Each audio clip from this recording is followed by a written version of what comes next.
Never knew what a friend could do. Never knew I'd be bruised all black and blue. With my back to the wall. Scrap with my dogs. Rap with my dogs. Cat with my dogs. Fly with me in Atlanta. Oakland, Los Angeles. And the Mavericks with possession here. They trail by 3. They couldn't put the pieces together, losing the last matchup with the Lakers. And really lucky that they weren't blown out in that game, because I just thought the effort was lacking. They just couldn't hit on anything that worked for them, no matter what approach they used. Anderson is out there with Nowitzki. Then it's Matthews. Then there's Darren Williams. And it's Pachulia in at the pivot spot, manning the middle. So that's who Rick Carlisle starts the second half with. I mean, he's just been brilliant today, guys. And it was the same exact story last time out.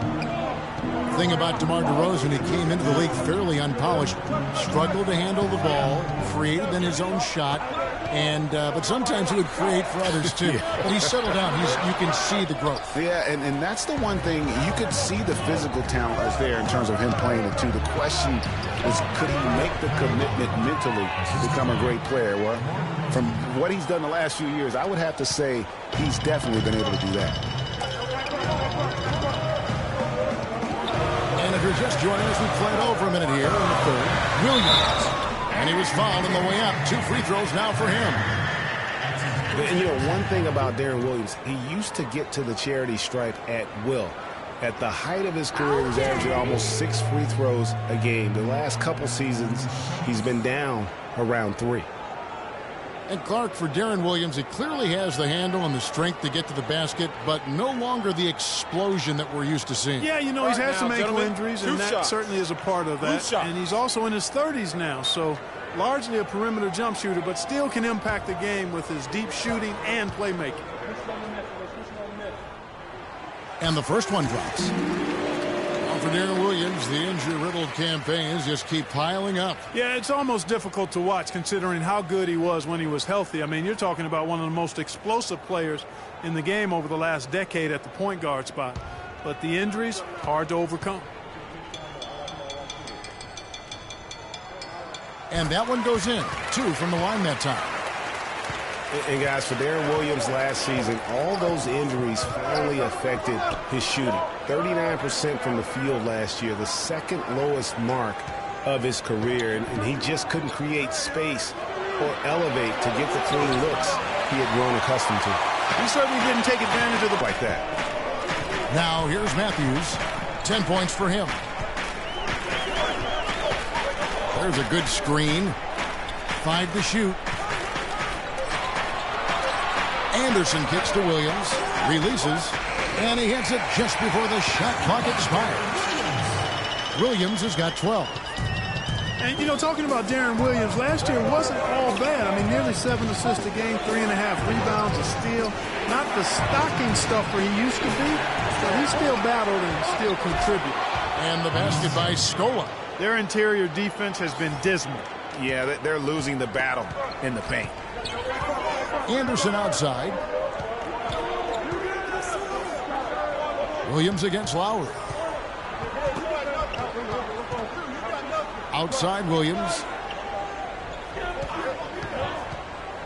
Right side Matthews. Here's the floater. From past the arc. Again, Williams missing. Still a bit chilly from the field at the start of this third quarter. 1 of 4 so far. Carroll, no one around him. The shot's good on the assist by Lowry. Lowry's got his 4th assist in this one. Mavericks trail by 8.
think Doris Burke has something for us right now. Doris? Kevin, I was able to listen in on what Rick Carlisle was going over with his team in that last huddle. He made no mistake that their plan was to run their offense through Nowitzki. Coach is calling on him to play a big role in the offense for the rest of this game, to really be one of the key guys for them down the stretch.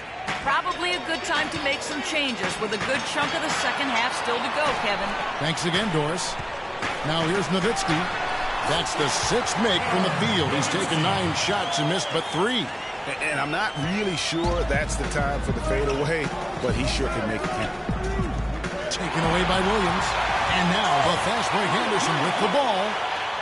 And the shot is good. The Raptor lead has been cut down now to just 4 in the basket from Williams. Just a great job of attacking on the break. Yeah, you know, exploding to the basket like that, Greg, just as soon as that ball was going the other way, that's exactly how you want to do it. Now here's DeRozan. He's got 23. Here's Scola.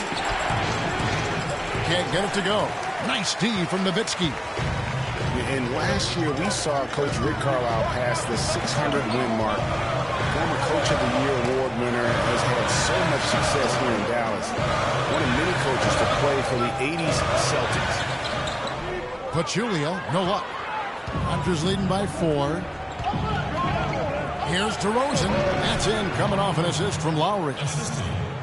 Lowry's got 5 assists tonight. And defensively, guys, they've lost something since halftime. I mean, they've given up open looks. They've got to buckle down and get some stops here. Play with some urgency. Now, here's Nowitzki. 13 points in the game. The 15-footer, and Deron Williams again. Williams has got 8 here in the quarter. And with Coach Carlisle, he's had great success, Greg, as you're talking about, down in Dallas. Now in his 8th season, he's never finished under 500 with the Mavericks. Only finished under 500 once in his whole career. Clark, he only missed the playoffs twice as a head coach. Well, we had him in Indiana, and he's fantastic as a basketball coach. And the Mavericks have made it known that he can hang around and coach as long as he'd like to. That's pretty high praise for Rick Carlisle. The Raptors have gone 5 of 9 on field goal attempts since halftime. And DeRozan kicks to Scola. Takes the assist and lays it in. Picked out the pass nicely. That's the kind of aggressive and assertive play they need as we get closer and closer to crunch time. You're right, Clark. Just continue to pound it in the paint and get those easy points inside. Now here's Williams. He's got 16. No good from 11 feet. Outside DeRozan. Here's the 3. The shot by Lowry, no good. Frozen. Guys just ice cold, unable to contribute offensively. DeRozan against Williams. It's Matthews on the wing. Clock at 6. There's the triple. Here's Nowitzki. It's Biyombo with the rebound. Biyombo's got rebound number 8 now on the night. Outside Lowry. And he's going up for the alley-oop. Stolen by Anderson. Pass to Williams.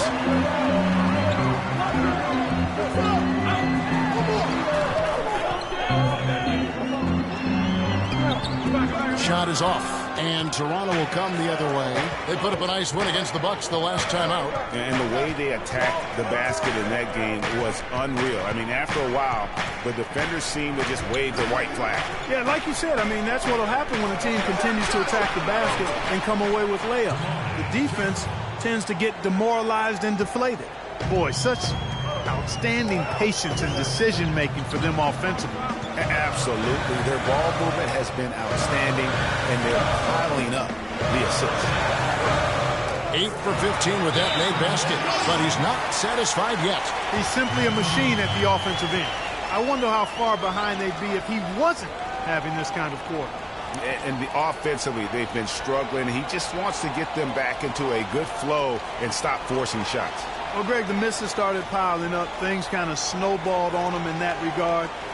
This is a good timeout to kind of calm his guys down and hit the reset button.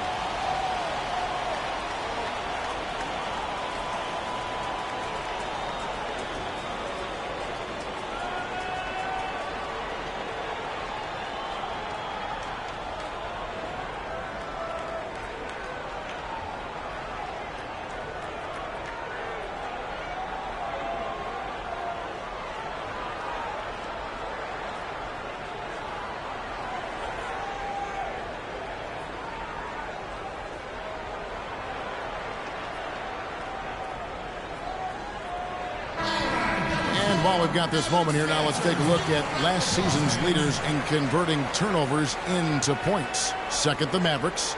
And this team, in terms of scoring off of turnovers, that became the identity. I mean, they really look to disrupt and cause problems defensively. And, boy, do they take advantage on the other end. Catching up on the changes for Dallas.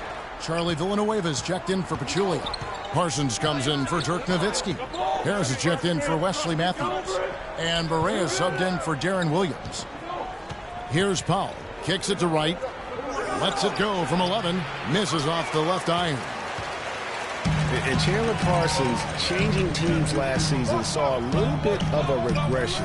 Down in points, rebounds, and assists. But more troubling, down in field goal and free throw percentage. So you can tell that transition to a new team, new system, new role definitely had an impact. Chandler Parsons coming over from Houston to Dallas, moving into a new scheme, a different scheme than he had with the Rockets. It was his first go-around with Coach Rick Carlisle. Yeah, and it's not easy for a player to adjust to a coach, a new coach, or a new coach to adjust to a player. That takes some time. It's a two-way street. We know Parsons has the talent.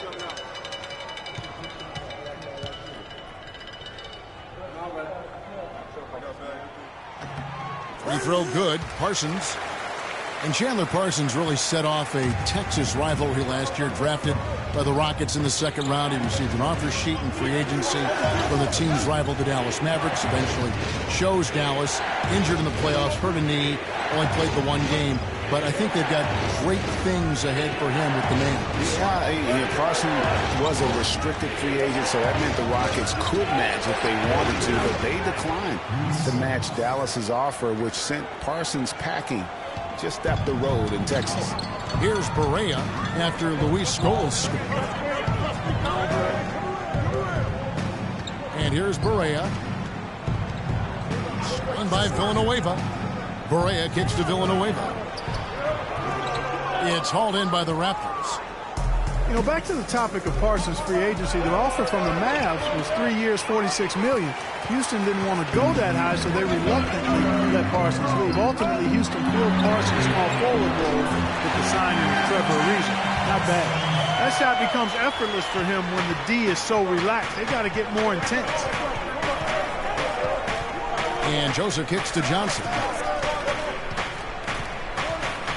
To the middle.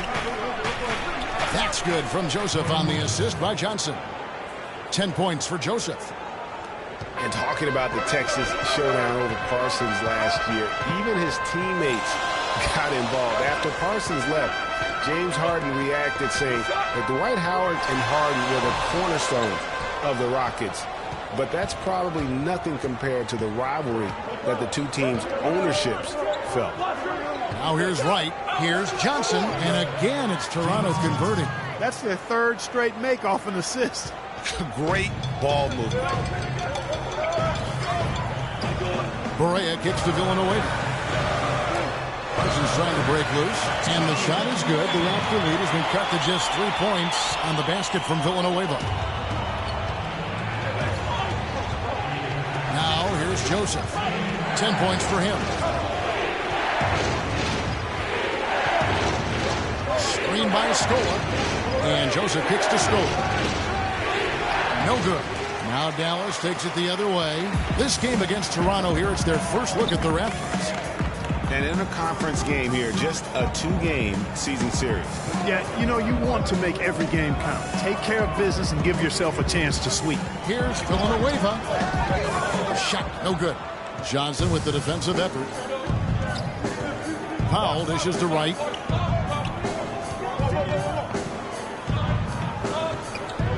Feeds to Johnson. And a foul on the shot. He'll go to the stripe for 2. And guys, we saw a nice development for James Johnson last year. He was 59% from the floor. Closest he had ever come to that in his 6 years was 46%. What a dramatic mark improvement there. Yeah, and I think it was all due to shot selection. He dialed back on the number of threes that he was taking the year before, and his percentage went up. All right, now, gentlemen, 2 shots. Roof shots.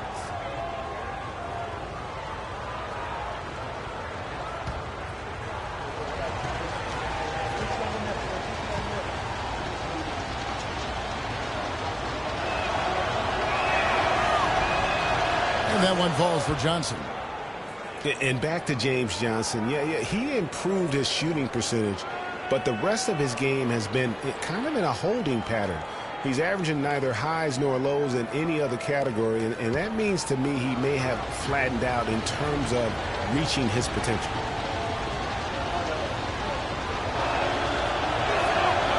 And Johnson drops them both. Talking about James Johnson, the reality is he's a role player. Like most NBA guys, he certainly can be a valuable role player, especially if he can shoot near 60% from the field again.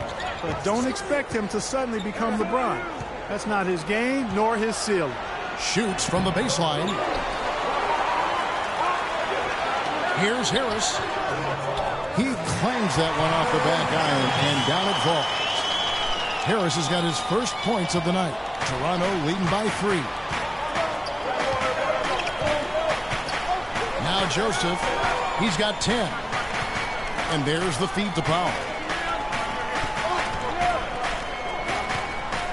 We've got 1:23 left to play in the third. It's deflected. Now here's Barea. Defense is right there. And Harris wide open. He shoots. Harris missing again. And another miss. He's having a really ugly game. Yeah, about as ugly as it can have. You're right. Now here's Joseph. Guarded by Barea. Here's Scola. Gets some room on the way in. And the bucket's good. Scola's got 8 points in the quarter. Wow, he is lighting it up here in the second half. 43 seconds left in the third quarter of the game. Harris a screen on Scola. Toronto grabs the miss. Joseph's got his 4th rebound in this one. Passes it to Wright. Over to the wing. Here's Powell. Moves back up. And, there's a whistle. He was going up for a layup. And while it looked like there was some contact, I wasn't sure they were going to call a foul shot or not. But sure enough, they have. So he'll head to the free throw line. James Johnson, taking 2 shots.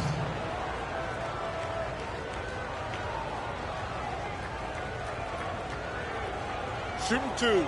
Shooting 2.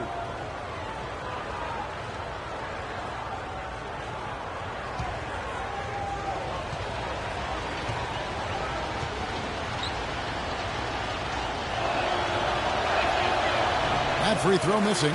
And they're having a lot of trouble at the line today. And unfortunately, it's the kind of day we've seen this team have a lot.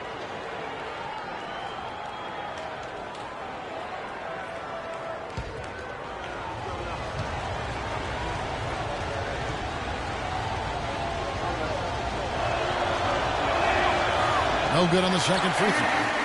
Mavericks trailed by 5. 2 seconds separating the shot clock and game clock.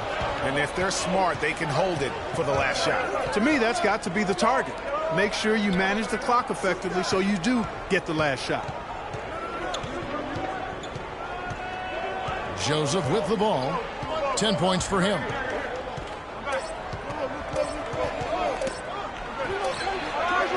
He got it up that time, but it wouldn't fall for him. And that's going to do it for the third quarter.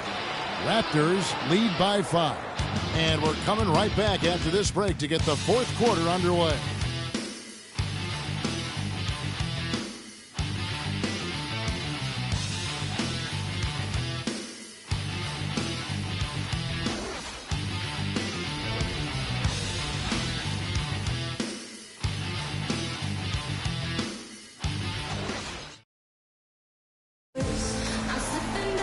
Thanks for joining us again as we get set for the fourth quarter. A terrific game so far.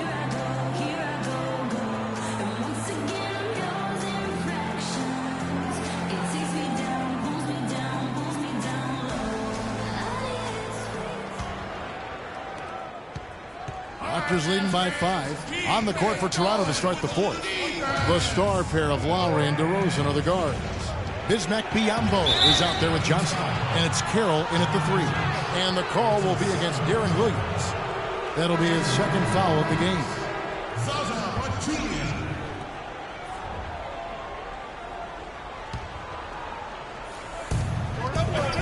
Carroll passes to Biyombo, and lots of contact there. Missing the shot. He'll shoot two. Dirk Nowitzki picks up that.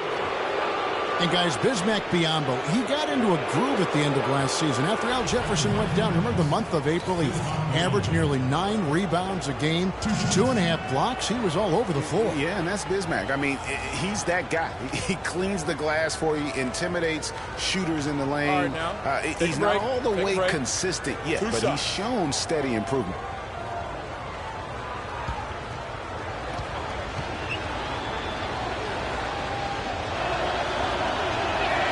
That free throw, no good.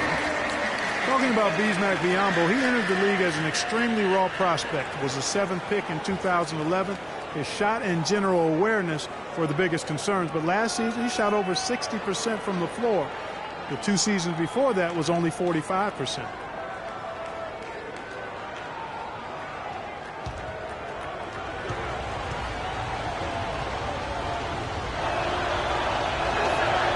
Good on the second free throw. And getting back to Biyombo for a moment, he has the potential for a breakout year. I mean, all the physical tools you would want. He's seen enough of the game. He's worked on those skills. Now it's time to just put it all together and become the player your potential dictates. And they continue to control the glass. Guys, I think they've simply been the more physical team, and that's why they're ahead. Now here's Williams.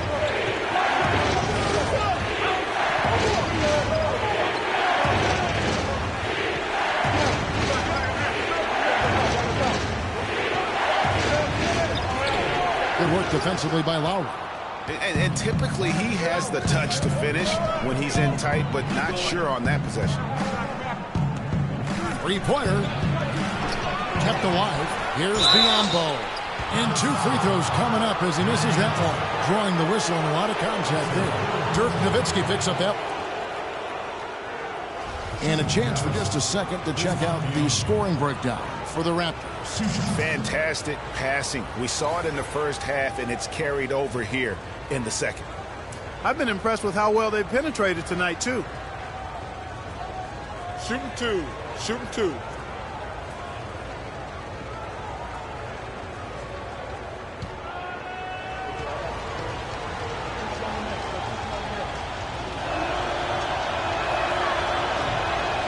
First one falls for him. And the Raptors have been talking about changing things up in the logo department for a while. Finally, we get a chance to see the new logo this season.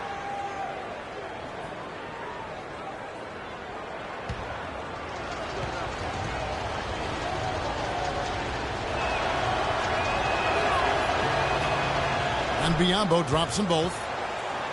As you said, the Raptors with the new logo this year, Greg. Good-looking change, too, I think, Clark. Yeah, I think it's subtle enough to not lose the continuity, but still feel fresh and new. I like that. That's a nice job of balancing old with freshening up for the new. Now here's Pachulia. Back to Matthews. Pocket 4. A 3. And there's the call on Pachulia. That's his first foul.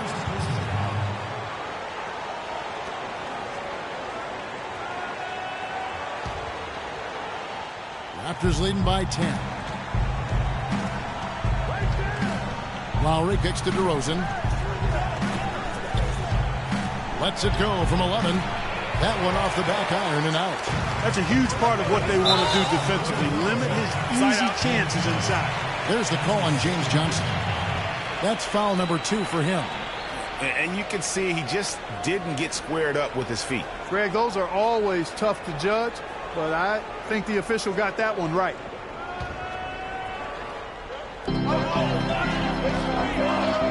Lowry against Williams. Here's Matthews. Dallas moving it around. Nowitzki outside. He dishes it to Parsons. 5 to shoot. From deep. And he gets it to go. Parsons got 9 points now in just the second half. Raptors with the lead. Outside Lowry. He lobs it up. Out of bounds. Dallas takes possession. Boy, did they ever make a mess out of that one. Terrible turnover.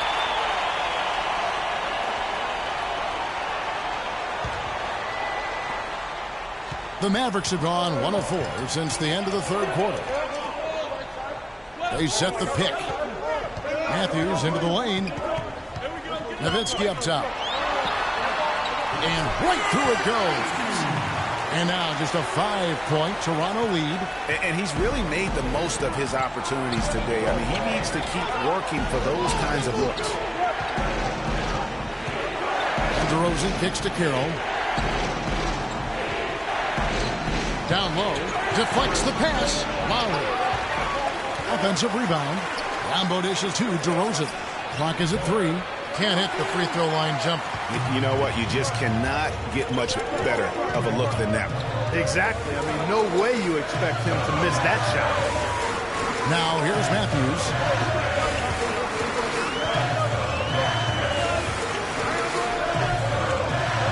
Here's the screen. Fires the 3. Another 3 for Dallas. And when they desperately needed to get things turned around, they were able to rally and get back into it. And, Greg, it was really their defense just as much as their offense that served as the real catalyst. And I think it allowed them to put that run together. And here's Lowry following the 3 from Wesley Matthews. Top to Rosen. He's covered by Matthews. Williams against Lowry. Outside Williams. He feeds it to Nowitzki. And stolen by Biyombo. And here we go. DeRozan. Nobody back. And how about that one-man fast break? I love the power finish at the end of it, too. Mavericks trail by 4. Outside Williams. There's the dish to Nowitzki. There's the bucket. Good. And all of a sudden, the shots now falling in bunches. The complexion of this game has completely changed. Yeah, and that was the only thing that could have brought him back in this game. Everything had to start dropping. And, boy, have they gotten on a roll. And Dirk Nowitzki last season, I felt like the first time we saw real signs of wear and tear from all the years of him playing. His field goal percentage, points per game, rebounds, all off his career averages. And that said, though, he's still a crafty, dangerous guy to have to go up against. And that one falls for Nowitzki. Going back to Nowitzki, his value at this point of his career cannot be measured by stats alone. Exactly, and that's what wasn't there last year, that great team of guys around him, because that's really when he's at his very best. He can still fill it up fast, and he's one of the smartest players in the league, too. And he gets it to go. And that's 31 points for DeMar DeRozan. And he has just been in a flow offensively. Terrific game. He has been the X factor. It's Williams with the drive, and there's the call on Kyle Lowry. That's foul number 2 for him.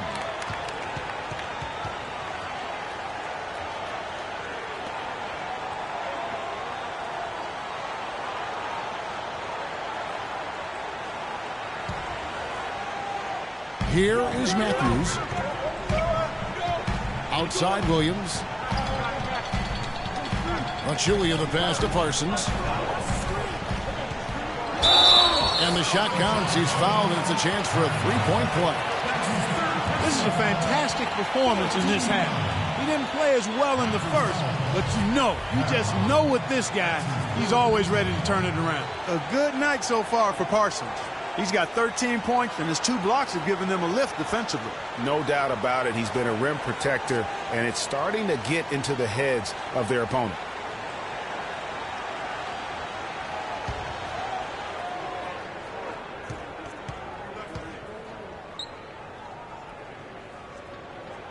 And Parsons, no good on that one. Big change last year for the Mavs came when they traded for Rajon Rondo. It looked to be the missing piece for him, Clark, but boy, it just never seemed to come together. You just don't know. Trades are always risky. You don't know how they're going to work out. And I give credit to ownership for talking to the players to see what they thought about the trade before they actually made the deal.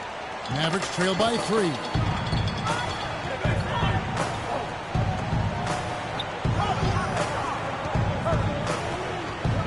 Right side Matthews.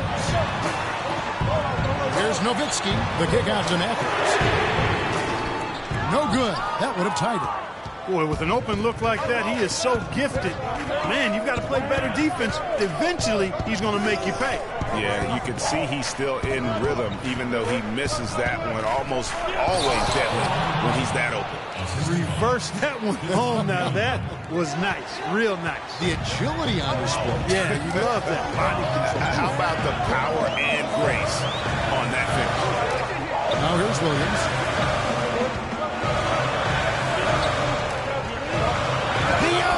The block. Clark, their offense has been great here. Yeah, I love the way they've looked. Really strong together. Yeah, the ball movement has been terrific, and they've kept the defense off balance. They didn't get a chance to knock one down in the first, but the defense left him a look, and he nailed it. He'll make them pay when he's open. Lets a floater go. And count the basket. He was fouled, and he's going to the line for one more.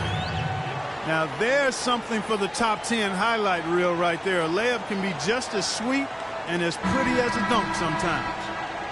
And when you watch Wes Matthews, you see he's just a fantastic perimeter defender, Clark. He can match up well at either the 2 or the 3. His combination, Kevin, of length and strength and lateral movement make him an outstanding defensive player. Luis Scola, he's checked in for Toronto.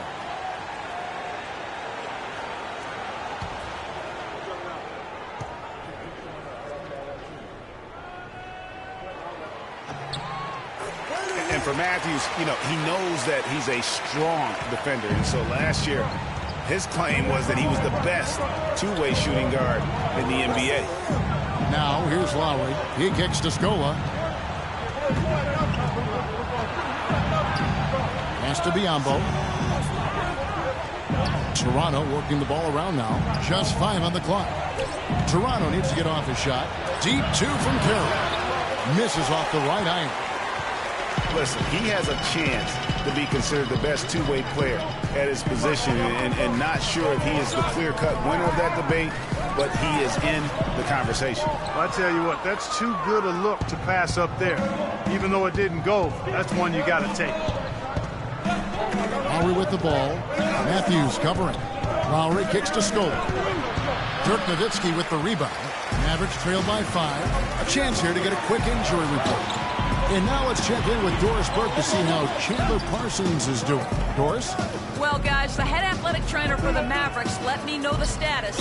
He told me he's suffering from back spasms, so they put some ice on it and gave him some painkillers. A discouraging development for this team so early in the season. We'll see what kind of impact it has on them in the long term, guys. All right, Doris. We will, of course, keep everyone updated as we find out more.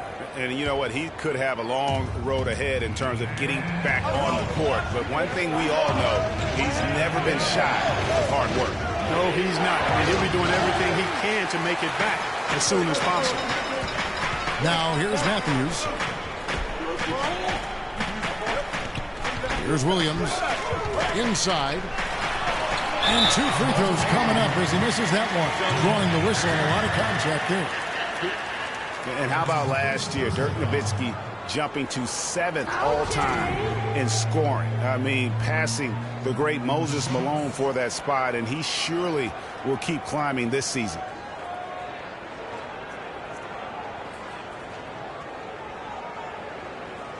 All right, now, take a break. Take a break. 2 shots.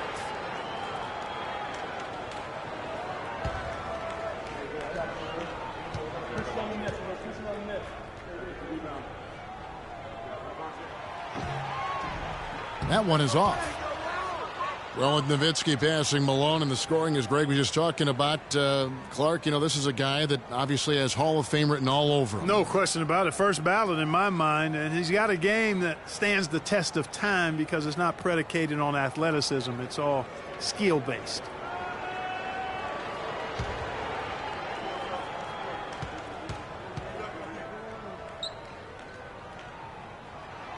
And he sinks the second. Well, last year, Toronto won their division and got bounced out in the first round. Same result, Clark, they had back in 2014. Yeah, you know, despite that sameness, they were an improved team last season, Kevin. They did a lot of the small things better in total. thought looked better and more cohesive as a group. Now here's Carroll. Here's Scola, and there's the whistle. Fouled hard on the shot. He'll go to the line.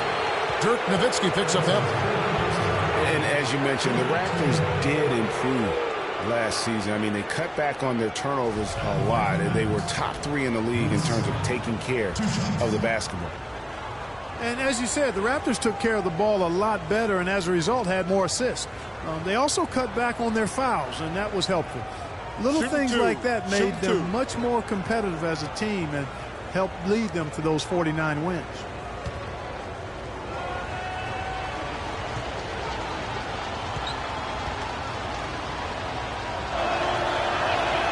And he makes the first. And for Luis Scola, a very different role for him over the last 2 years. I mean, he was a starter for most of his career, then signed with Indiana, who had David West at the 4. Off the bench, though, Scola still played efficiently, but he was just used to putting up much bigger numbers for other teams.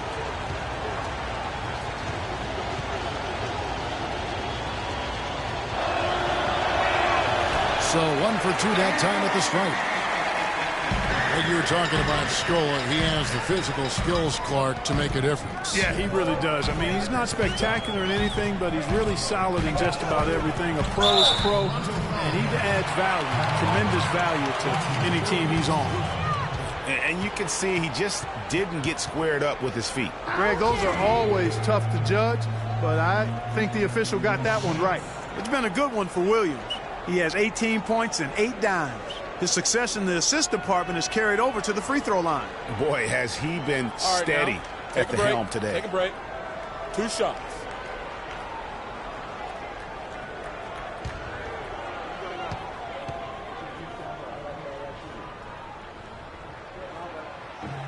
He's off on the first. You know, Dwayne Casey was once a player at Kentucky, took me and hosted me on my recruiting visit at Kentucky back in 1979. Actually got his coaching start at the school as well. And he can't get the second one to drop either. Coming up empty that time.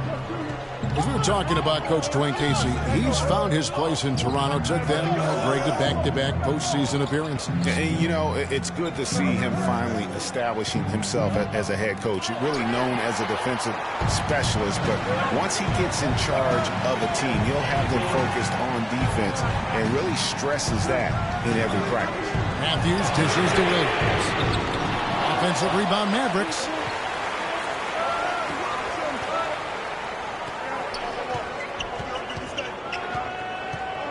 Outside Matthews. Launches a 3. Good, and it's Williams who picks up the assist. 19 points for Wesley Matthews. Right now, the defense needs to do a better job of closing out on this guy. He's heating up from outside. And here's Lowry.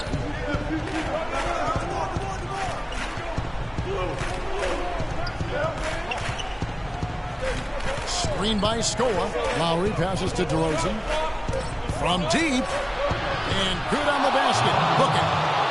DeRozan's got 38 points. It's like they forgot that anybody else is on the floor. They're just going at each other right now. I know it's a team game, but every now and then, guys detour into the one-on-one action that we've got on our hands right now. And here's Matthews.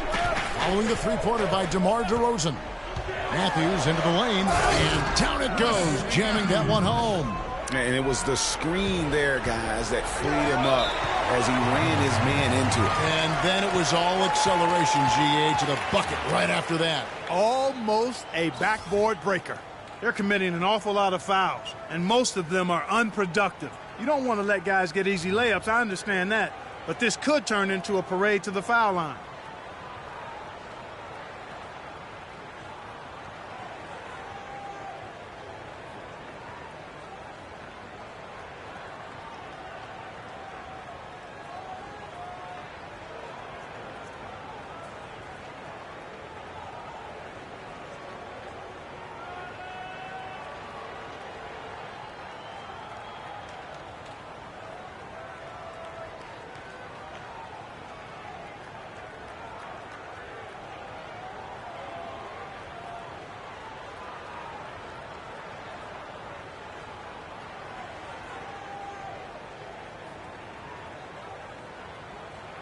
A moment to check in with Doris Burke. Doris?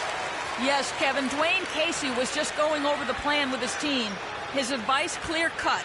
I want to see you playing to win, not playing not to lose. I don't care what the lead is. We do not back off. And the Raptors with the ball. They've led by as much as 10. Really an extraordinary game for DeRozan. He has 38 points, and the contribution from the line for him, he's made 5 free throws. And he hasn't been afraid to draw a little bit of contact on his way to the basket. Some guys shy away from that.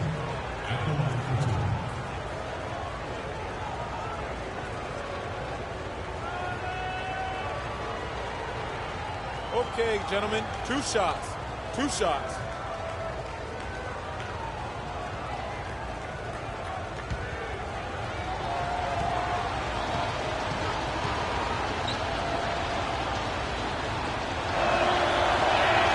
First free throw is good.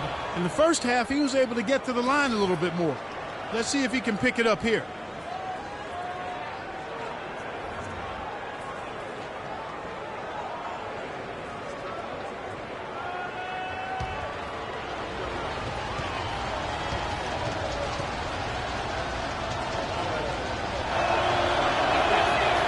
No good on the second free throw.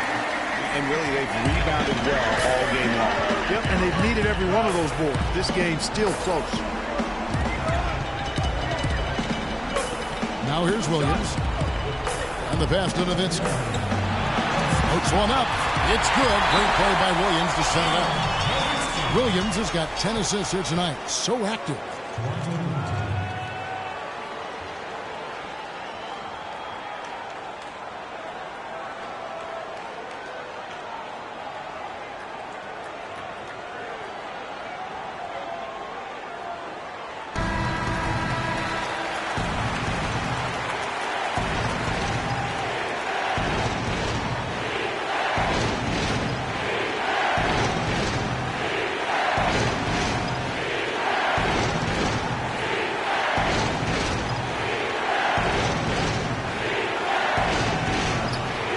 .57 left to play here in the fourth. They double him with Matthews.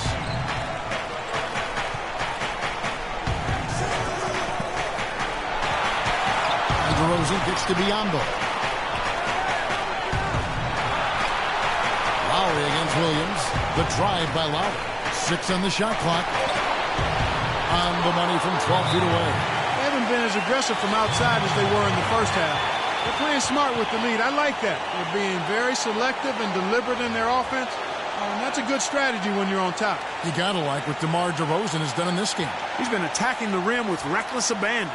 They're searching for answers. Some way they've got to figure out how to contain it.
.136 left in the fourth.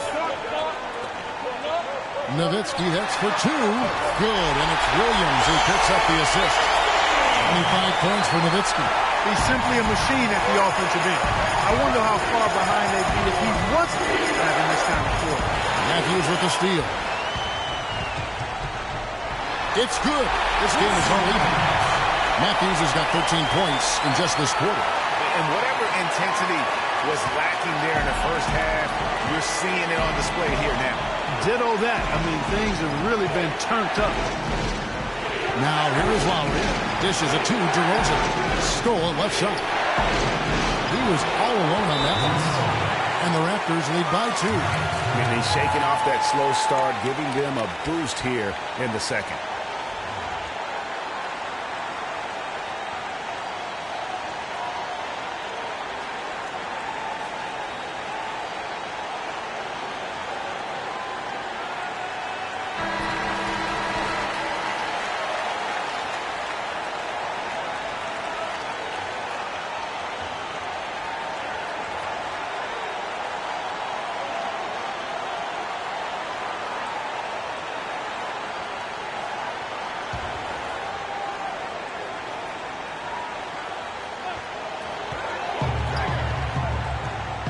Outside Williams.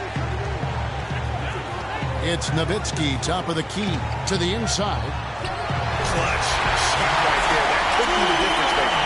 Indeed, it might be a big, huge moment in this game right there. DeRozan against Matthews. You had a foul to give there, but you'd rather not have it cost your team points. I agree. I mean, you would have been better off using it on the floor and not on the shot. But the foul had to come either way, so it is what it is.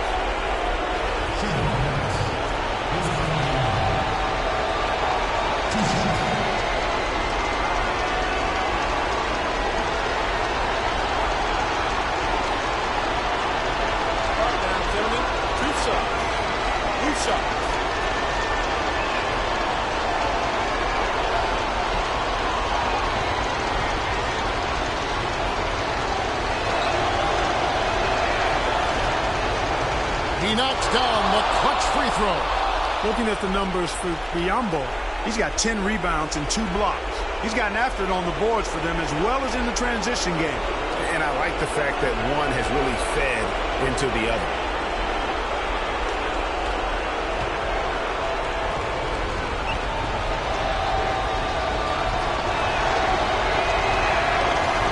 Second free throw, no good that time. He really wanted that one. Yeah, one more make would have been nice, but they do walk away with the lead. Williams pushes to Nowitzki to take the lead. Rebound by the Raptors. They've led by as much as 10. Clark, they'll be trying to take as much time off the clock as they can. Exactly. Expect to see some long possessions out of them going forward. Stroll passes to Biyombo. Foul call that time on the way up. That'll give him 2 chances at the free throw line here. Nowitzki, and so he's picked up his final foul, and he will sit for the rest of this game. This is where their depth becomes such an asset. He's gone for the remainder of the game, but fortunately, they're able to field a very capable replacement.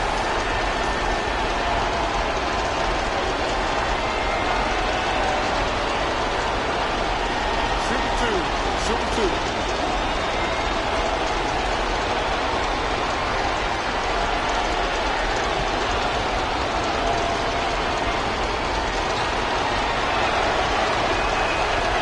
First free throw is good, and that will put them up by 2.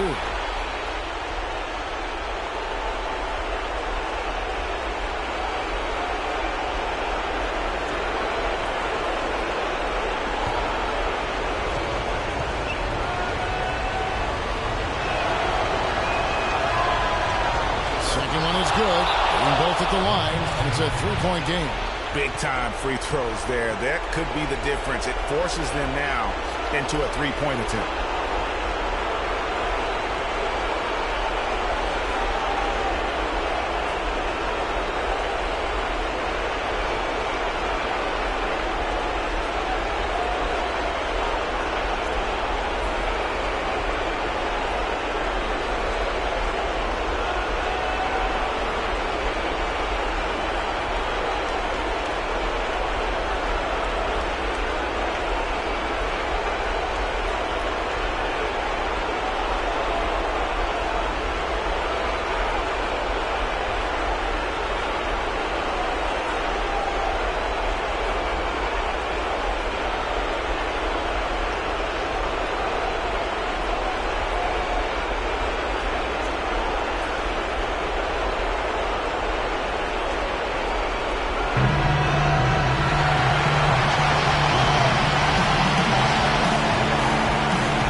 17 seconds left in the fourth.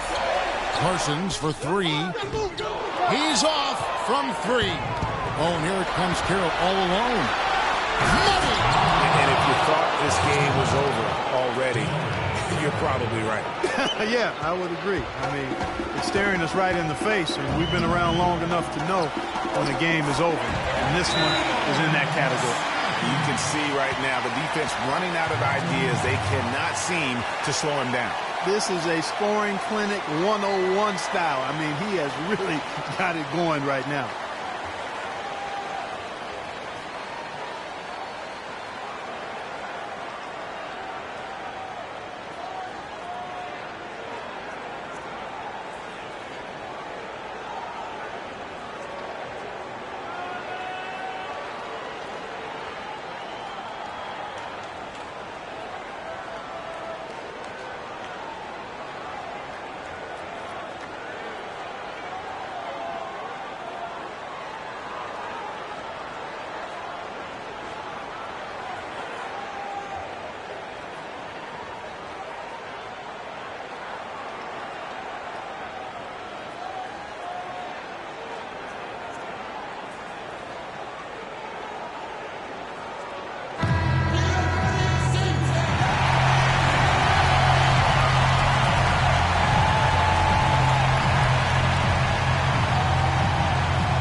Outside Lowry.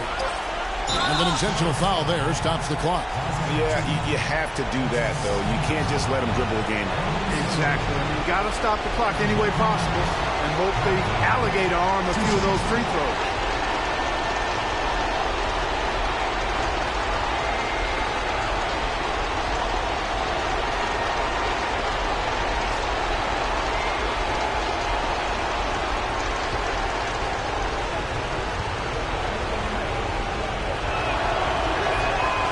Gets the first, and that makes it a 3-point lead.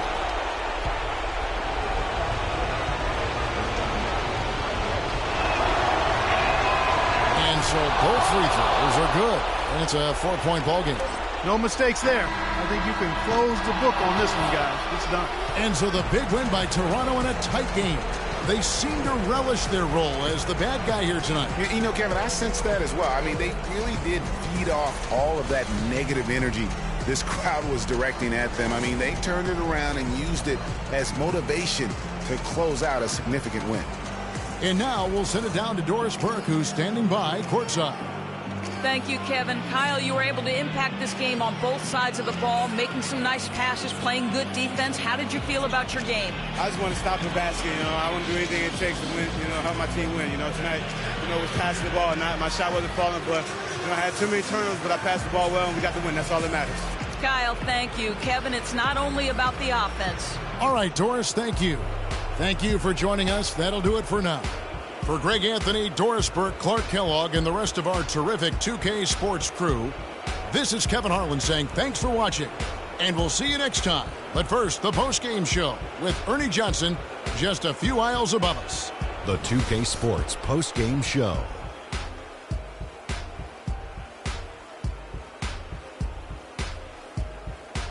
Hey y'all, Ernie Johnson here along with Kenny Smith and Shaquille O'Neal. Welcome back for the presentation of our Jordan Player of the Game, DeMar DeRozan. He had just an outstanding fourth quarter performance.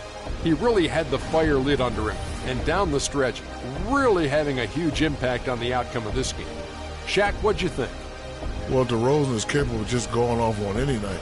You know, his leadership, though, whew, that sets him apart right there. DeMar leads by example, and his team feeds off that good energy. Ernie, that is the definition of domination. He took them to school tonight in every possible way. I know there's 10 players on the court, but I only noticed one. And folks, that'll wrap it up for tonight. We hope you enjoyed the game. For Shaquille O'Neal, Kenny the Jet Smith, Kevin Harlan, and the entire 2K Sports crew, I'm Ernie Johnson. Have a good evening.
tour with fifth wheel bus. Back to the real world, time to wake up, smell antifreeze. The land with big brothers bad to me. I got a blind date with destiny. I'm Mexican with an amazing race I get to be. Must stay out wickedly perfect, you're not a factor, making me nervous. I'm a survivor, collapsed on the planet deserted. That's the word like a $10,000 pyramid scheme. Changing the face of the game like the Swarm medical team. Lead troopers, a league of supreme.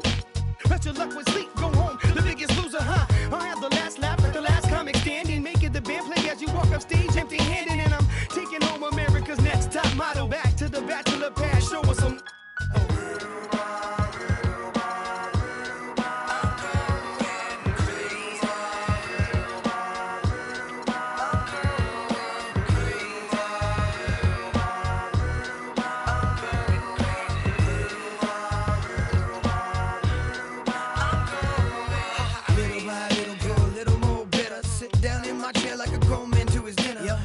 Newspaper boy, dog, fetch me my slippers. Feed me, do the dishes if you need me. Everybody's so emo, everyone expects emotion. While I'm holding on to long-term solution to that notion that... The 2K Sports pregame show. Welcome to 2K Sports, everybody. Thanks for joining us. Ernie Johnson, Shaquille O'Neal, and Kenny the Jet Smith. Tonight we'll see the Oklahoma City Thunder playing against the Chicago Bulls. And guys, for the Bulls, this is their first time facing off this season. Last year, they split the season series at a game apiece. So last year, we saw Jimmy Butler take a giant leap forward with the Bulls while Derrick Rose was out. So, Kenny, who's the number one guy on that team right now? Oof, number one option, that's tough because Rose was injured before he was the MVP. So, obviously he put the team on his shoulders. So you would think if he can get close to that form, Derrick Rose is the number one option. Butler was a second-best player last year, averaging 20.6 rebounds as a shooting guard. I think if they could play together like all the great 1-2 punches, they'll be very dangerous. Gasol might be the number one option. Who knows? Excellent point. We get it down to Kevin Harlan as tip-off approaches.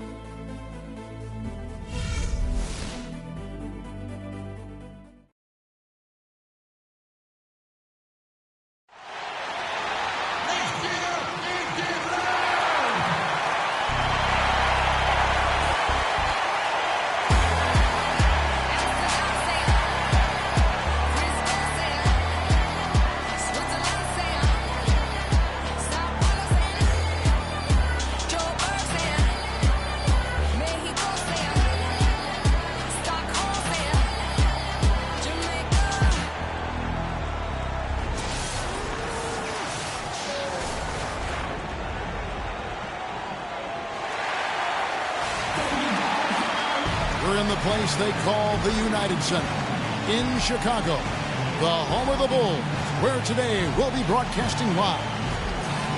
The Bulls happy to return to Chicago after the road trip. 6th game of the season for them, and when you're 4-1 already, you got a good feeling about each game. They're starting a homestand here, a short one it is, Kevin, but nonetheless, it's important to get off to a good start. It is. They'll be looking to get a few wins under their belt here at home before they have to go back out on the road. So here's Oklahoma City's starting group. Durant, the 3, and Ibaka, the 4. Andre Robertson out there with Russell Westbrook. And it's Cantor in at the center, locking down the middle. And for Jimmy Butler, so much improvement over his young career, especially as a shooter. His rookie year, he shot just 18% from 3. Last season, he shot 38% from there. Now, here's Westbrook coming off a stellar performance against Toronto. Clock at 6. Durant buries the jump shot. And if you're the guy who has to guard him, it is never going to be an easy night for you. Thunder on D. Getting back to Jimmy Butler's shooting, he looks fantastic with his form now. He's worked so much on his mechanics, as you know, Greg. So much dedication, and that hard work has really begun to pay off. And you know what? Jimmy Butler should serve as an example for so many young players of what can be accomplished with the tremendous work ethic. I mean, this is a guy that shot the ball well from behind the arc, 83% from the free throw line.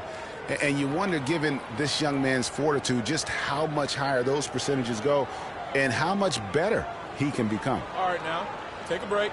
Take a break. 2 shots.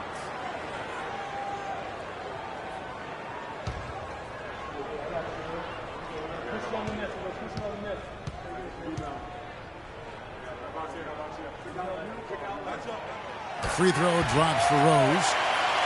Derrick Rose has certainly piled up the awards for such a young player, starting with Rookie of the Year, with 111 first-place votes to only 5 for the runner-up. We know about his MVP, and that just shines out so brightly for him. And how about he and Michael Jordan, the only MVPs in Chicago Bulls history?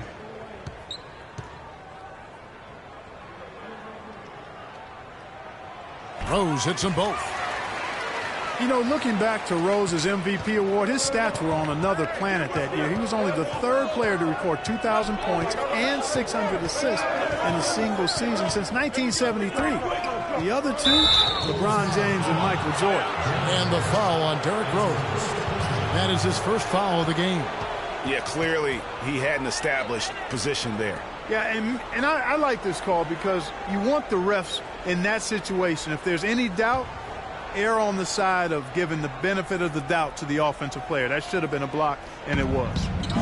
Now here's Durant. He had 28 points in the win against Toronto. And he was also a big factor for them defensively. I think he tallied 4 blocks in the game. You know, and talking about D-Rose, I don't think the individual awards mean much to him. He's about trying to help his team win championships. And that's the kind of mindset he has to continue to display. One of the most dominant players in 2014 was Kevin Durant, of course, winning the league MVP. Then last year, cut short. We know that he's now on a mission to get back to that level. And Greg, it's hard.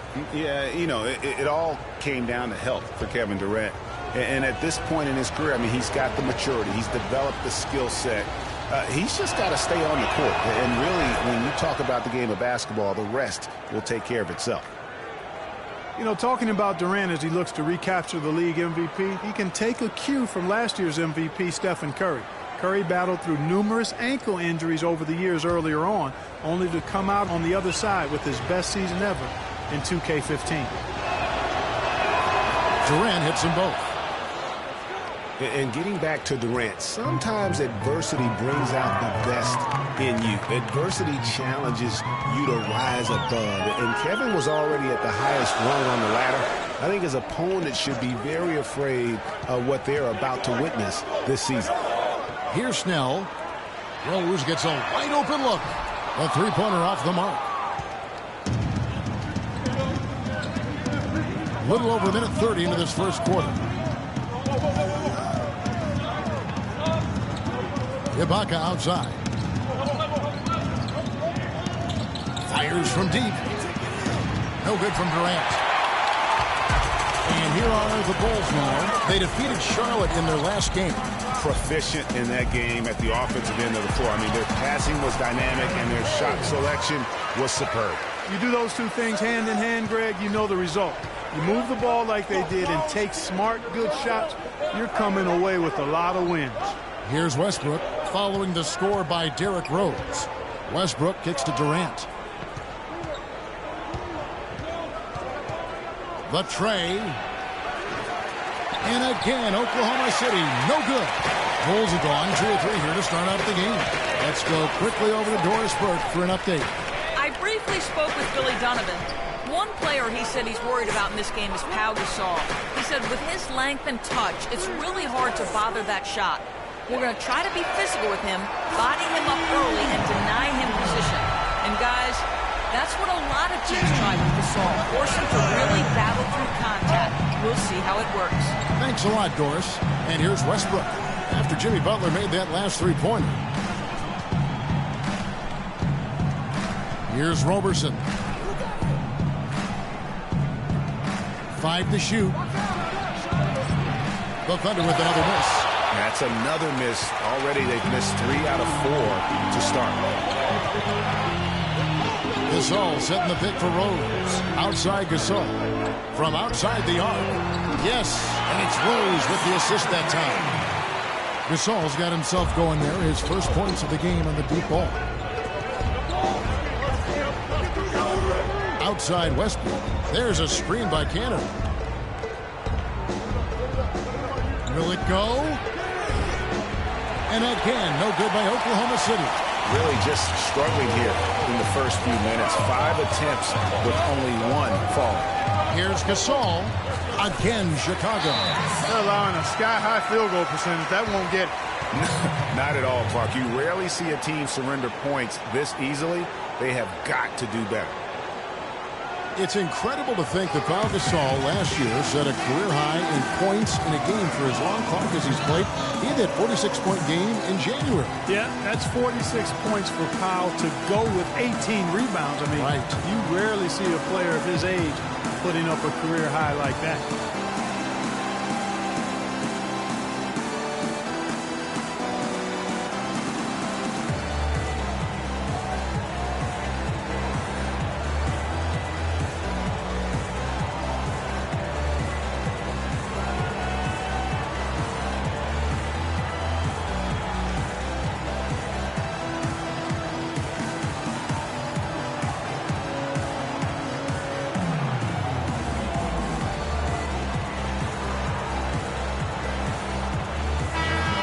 Well, let's take a look at last year's top scorer. Russell Westbrook, #1. And he's not going to forget that season anytime soon. And it's safe to say neither will anyone who watched him.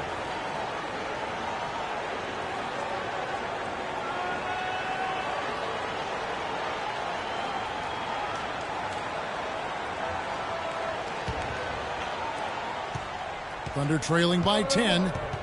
And with Powell, that 46-point game, he became the oldest player to get 45 points and 15 rebounds. Durant, happy to see that one go in for his second make in 5 attempts. I tell you, he has some impressive moves in his repertoire. That's as good as it gets, but just one of many.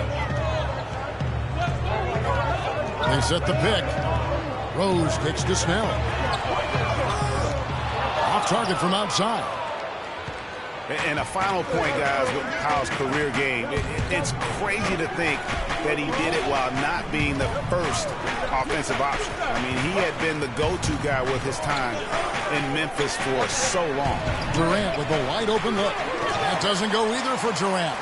I didn't see that miss coming. I mean, he's usually been money from that range. Rose with the ball. Westbrook picks him up. Gasol against Cantor. Gasol setting the pick for Butler. Just 5 to shoot. Can't make good off the pick. And with room like that off the pick, you have got to knock that one down. Well, you know, they did everything right, Greg. They executed. All you want is a good look at the basket. Sometimes the shots just don't fall. Now, here's Cantor. 11 points for him in that last game against Toronto. Outside Rose.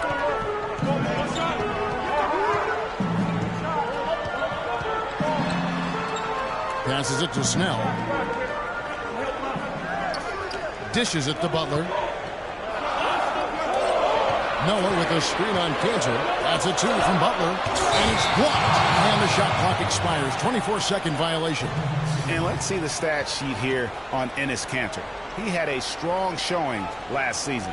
10th in field goal percentage, and he was among the top 20 rebounders in the league. Never shy about throwing his weight around in the paint. And, you know, back to his tremendous efficiencies from 3 last year. I mean, his dead-eye shooting creates so many opportunities for that offense. Now here's Durant. Jimmy Butler unable to get his last shot to go. No one near Westbrook as he lets it go. And it's off from 3-point range. Westbrook against Rose. Gasol setting the pick for Rose. Feeds it to Gasol. Looking to end the drought. You know what? And Oklahoma City will go with it the other way. This game coming on the heels of their win against Toronto. You know, they played well enough to win, but to be honest with you, I just felt like their opponent's defensive performance was shaky at best. Yeah, I'd go along with that, Greg. I mean, the game wasn't handed to them, but they definitely didn't have to work as hard for it as they should have. Rose against Westbrook. Rose passes to Noah. Butler in the corner. Noah with a screen for Butler. Back to Noah. So the whistle blows on the shot and 2 free throws for the contact right there. And last year, not exactly up to Noah's lofty standards. is way down in field goal percentage and free throw percentages compared to the season before, but he did not play completely healthy all of last year either. A little dinged up, missed 13 games more than he had the season prior, and also the minutes dropped as well. And you could just see him laboring at times on the floor, clearly affected by those injuries.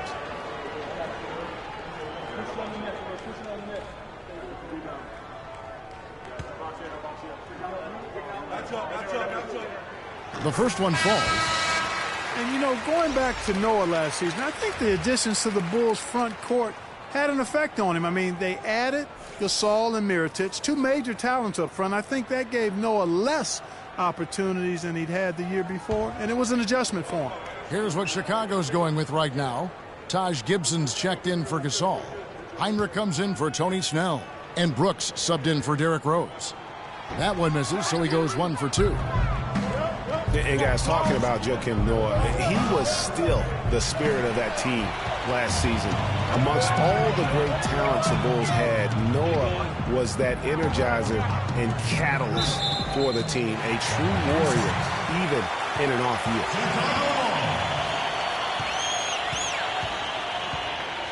And guys, Kurt Heinrich, a steady, reliable point guard, but not last season. Something went severely wrong with his shot, to the point where he suffered career-low shooting percentages from the field and from three-point.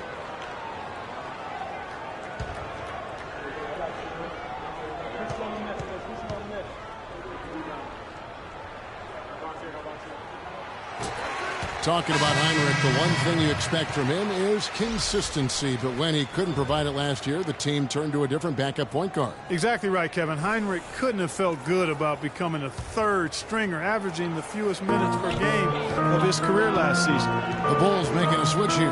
Portis is checked in. And a switch here also for Oklahoma City. Augustine's checked in. Stolen by Brooks.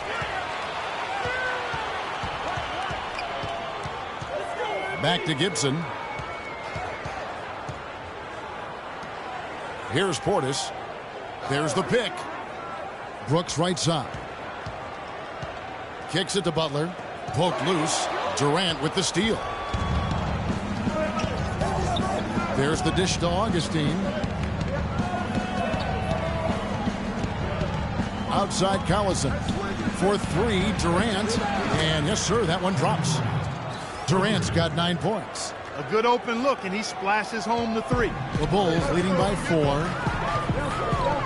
Butler from outside. But they get it back. And Gibson kicks to Brooks.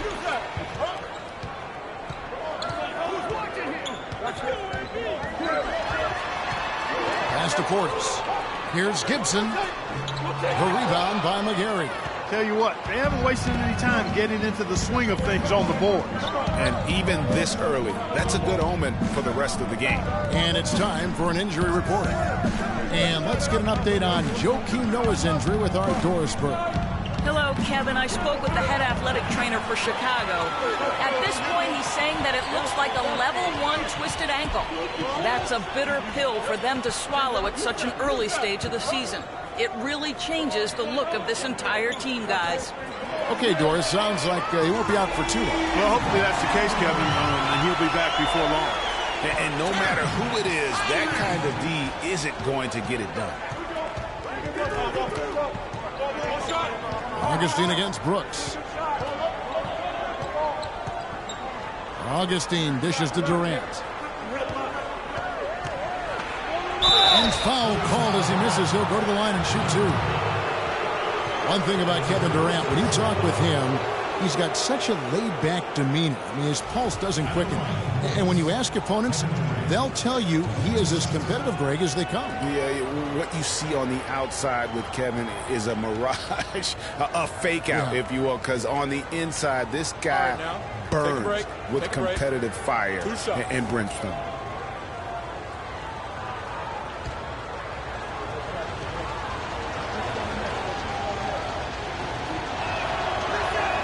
That's good from Durant. And with Durant, his competitive spirit really comes out in crunch time. He demands the ball when the game's on the line. And more often than not, he gets it and delivers.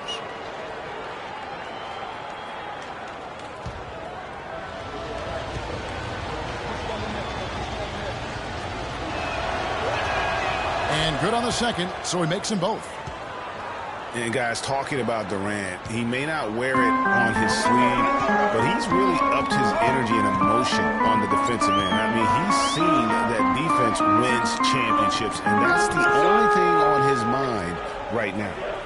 Now here's Brooks. He's coming off a 16-point game against Charlotte. And Heinrich has it in the corner. On the clock. That drops, and it comes off an assist from Brooks. Heinrich's got 6 points. Not the biggest fan of that shot, but he had the space to get it off, so why not? Here's Waiters. Good for the basket. Starting off 1 for 1 with that shot. You know, with the extra weight he has over his man there, I mean, he's going to be hard to slow down when he gets ahead of steam. Those extra LBs make a difference.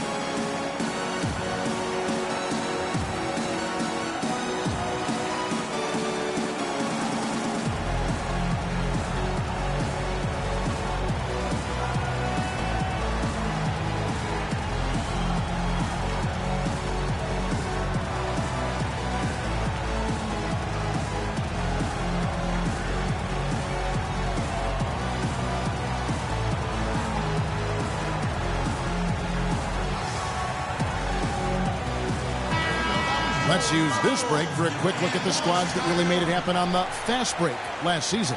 The Thunder in 4th. I mean, this is such a tough team to deal with. You see the numbers. They would just push the ball at every opportunity.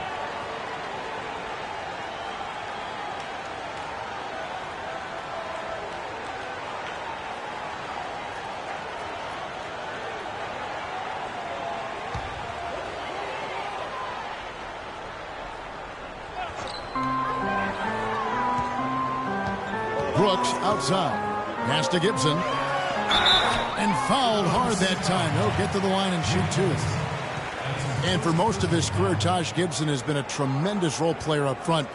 GA, he's been extremely steady over 6 full seasons. And Kevin, he gives you a lot of energy and athleticism when he enters the game. He's got the great length with that 7'4" wingspan. But to me, it's not just about having it. It's about the fact that he utilizes it, and it really allows him to get in there and attack the backboard and contest shots.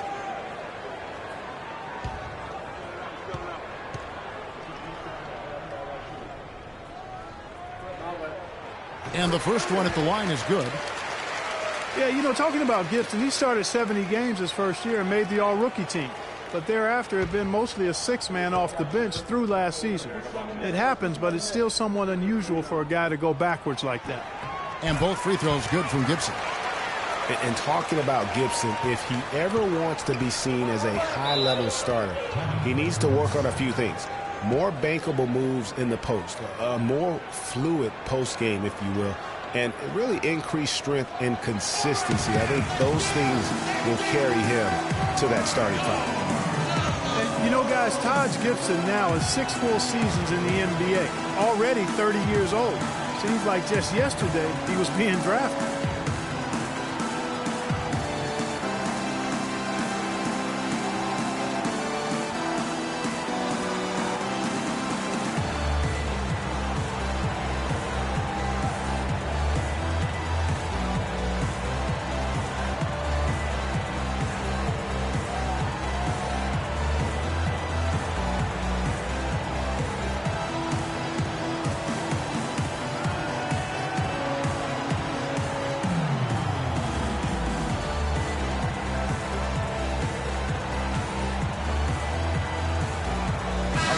See the stats for Butler.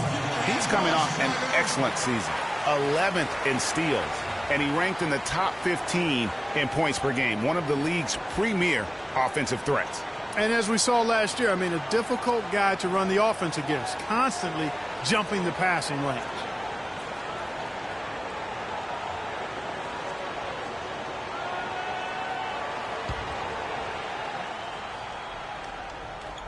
On defense, Chicago. They're leading by 8. Here's Durant. No good off the back of the rim. Chicago has gone 4 of 8 on their 3-point attempts, doing a lot of work from way outside here in the first quarter. Brooks against Waiters. Brooks kicks to Butler. They set the pick. The rebound by McGarry. That's exactly how you have to defend him. He's a guy that the D needs to be aware of at all times. And Durant, here we go. And there's the foul. It'll go on Aaron Brooks. That is his first foul of the game. Man, it's close, but, didn't get on balance quick enough. Yeah, and as quick as players are at this level, in this day and age, I mean, you've got to be perfect in your anticipation to draw the charge. And Waiters kicks to Augustine. He feeds it to Durant. 6 to shoot. The fadeaway.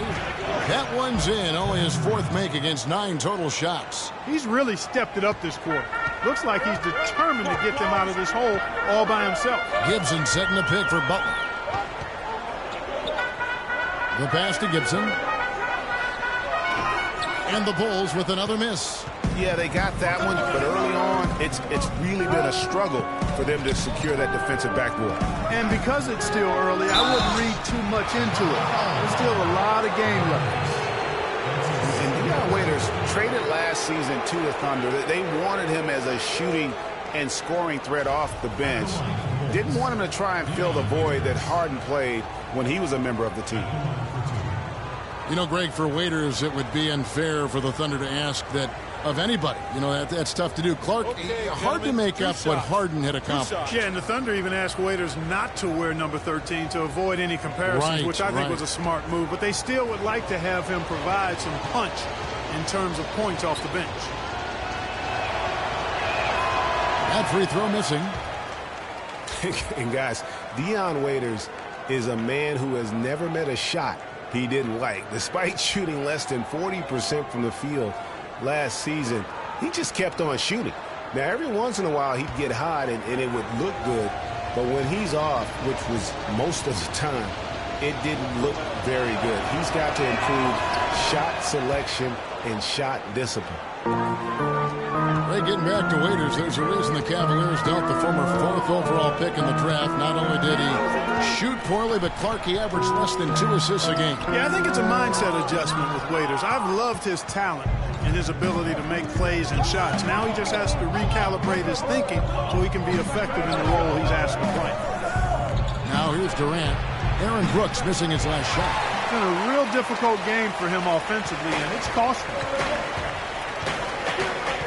Gibson with the screen on Augustine. Butler in the corner. Plenty of space. That drops, and it comes off an assist from Brooks. 8 points for Butler. How about the passing? They are moving the ball without any thought, without any individual agenda. Yeah, and it's really fun to see that kind of unselfishness. Really hard not to appreciate all the assists they've racked up. Shots good by Waiters. Excellent vision by Durant out there. What a nice pass. Here's Butler. The shot is off.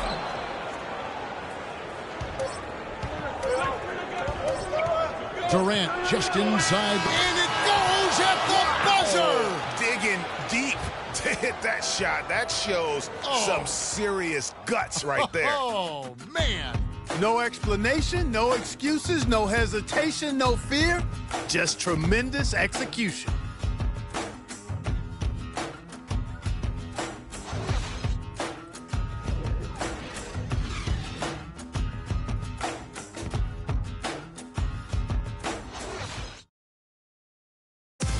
Kevin Durant, former MVP, still feels like he has room to grow, and he gives us some insight into that philosophy. I think it's another level I can go to. Always can be better. That's how I look at things. Teammates need me more than ever now. Coaches need more from me, so I got to dig deep and see where I can find it from. Well, the will seems to be there, Greg, but Kevin Durant seems surrounded by uncertainty. Can he get that and stay healthy for the entire season? How? How does he work with this new coach? Where does he really want to be?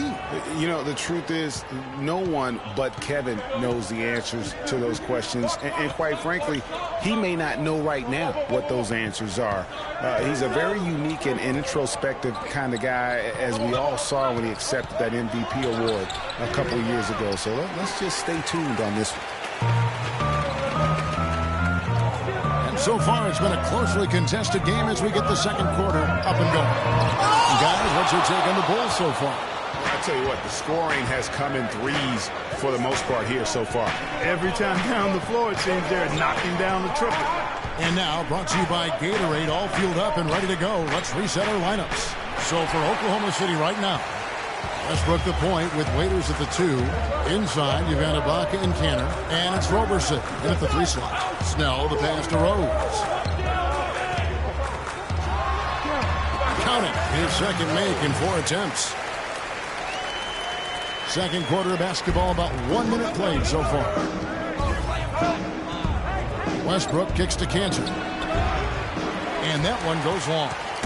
You almost have to assume he's going to knock those down when he is that open. Here's Snell. He's guarded by Waiters. Snell kicks to Rose. Tries from 10, and it's blocked by Ibaka. And out of bounds as the Thunder gain possession. Let's take a look at last year's leading shot blockers. You don't want one of these guys in front of you when you're coming down the lane. Serge Ibaka, third. And shot blocking is the element of the game that I think he cares about the most. That's where he puts in that effort and energy. You know, and Billy Donovan, the Oklahoma City Thunder, were able to pull him away from the college game last season, signed him to a 5-year deal in the middle of last year's playoff. Now here's Westbrook. Here's Kanter, and he goes strong with the one-handed jam. And what a gutty play. I mean, muscles his way to the rebound and then just pounds it home for the putback. Well said, G.A. The battle on the boards, Clark, could go a long way toward deciding this game. You know, and if that play is any indication, that's a battle they're willing to put every ounce of their energy into winning. And for Billy Donovan, we were talking about him. He had been with Florida for so long, the Gator program built by him. It'll be a big change. He had been thinking about it, though, before. He almost took, remember that Greg the Magic job back in 2007? You know, there was a change of heart for him with the Orlando gig. And Donovan's done nothing but win at Florida. And he'll have that same pressure to succeed with the high expectations with the Thunder.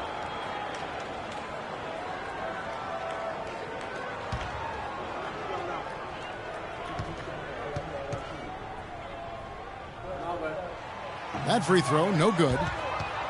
So many people overlooked Pau Gasol prior to last season, seemed to think that Clark, he was past his prime. Well, he was a starter in the All-Star game and a huge reason the Bulls played as well as they did. It was a big season for him. A lot of GMs shaking their head for not going harder after him. And he's good on the second. You know, and with Pau Gasol, it was weird to think that the Lakers were just so ready to let him go and move on.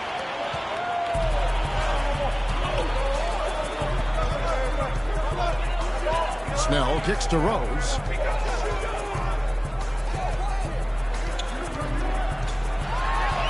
The basket is good. That's his 6th attempt and his 3rd make.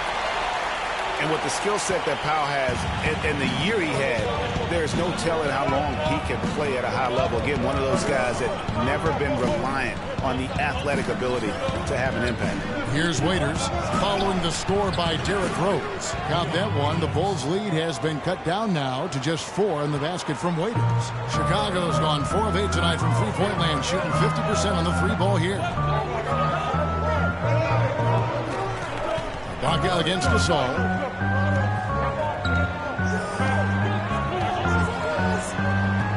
Down it goes, his 3rd basket. He's now 3 for 4.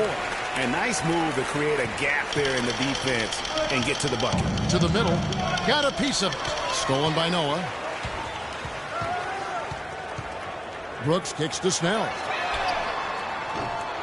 A 3-pointer, no good. Thunder trailing by 6. Roberson dishes to Ibaka. Wasted no time on that one. Ibaka's got his first 2 points of the night. Just the height separation on that mid-range jumper. Excellent job of taking advantage. Snell kicks to Rose.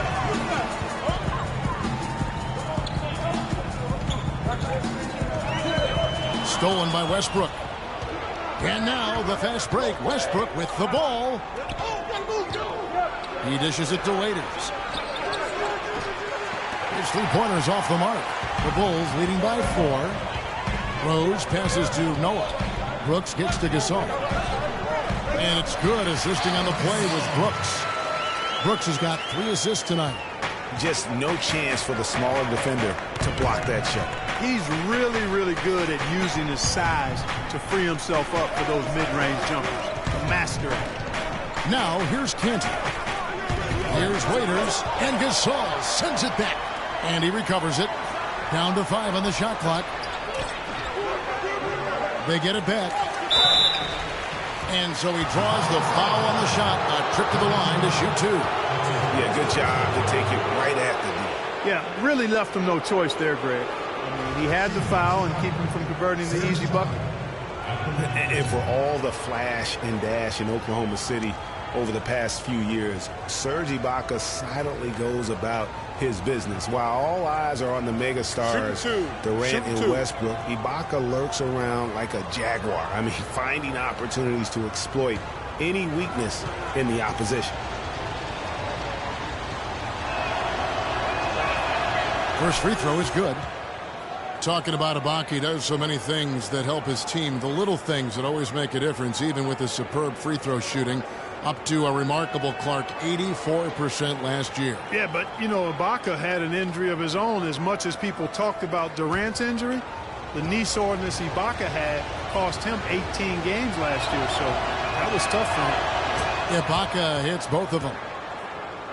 Bulls made the postseason for the 10th time in their last 11 seasons. Last year, they have become a fixture, Greg, in the playoffs in the East. And how about last season, Kevin, had that interdivision matchup in their first round against up-and-coming Bucks. Some hiccups for them in that series, but they were able to prevail. Now here's Waiters, following the three-point attempt by Derrick Rose. There's a screen by Cantor. Westbrook dishes to Cantor. Here's Roberson. Sinks the three-pointer. Boy, in that playoff series against the Bucks, the Bulls looked like they were primed for an upset as they started slowly. Eventually pulled it together and came in as the underdogs against the Cavs. And Chicago has possession after Oklahoma City gets the throw. Gasol on the high post. Noah the pass to Gasol. Rose gets to Gasol. It's good. This time the assist from Rose. 13 points for Pau Gasol.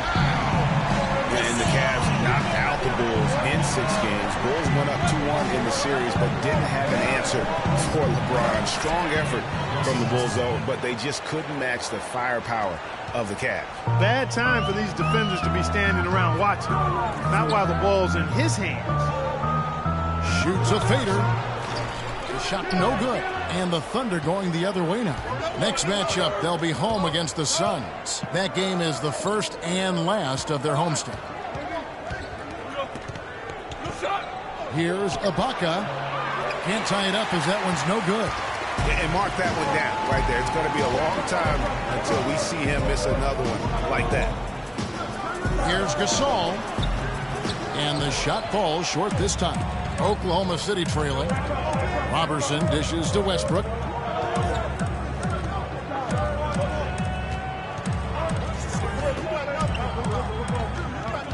Stolen by Brooks. Oh, and a fast break for the Bulls. Brooks has got the ball. Westbrook with the block. Waiters passes to Cantor. Outside Westbrook. And the dunk to finish it off. A beauty. And really, he epitomizes what a point guard should be. I mean, his skill as a passer might actually be matched by that creativity he shows around the rim. Well, judging by that jam, Greg, I'd say you're absolutely right. Boy, that's a nice surge for them just when they needed it in a game that was so tight. A lot of the ferocious dunkers in the NBA, but what could you say about Westbrook as maybe the top dunker right now on that list? Well, the ferocity, the tenacity. I mean, he's almost angry when he takes it to the basket the way he does. I think that's part of what makes him so special.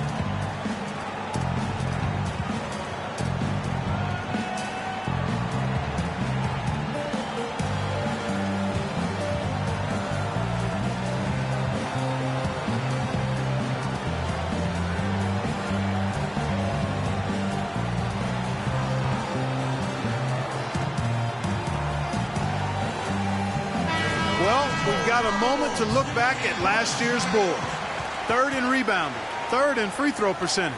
And they also showed up in the top 5 in opponent field goal percentage.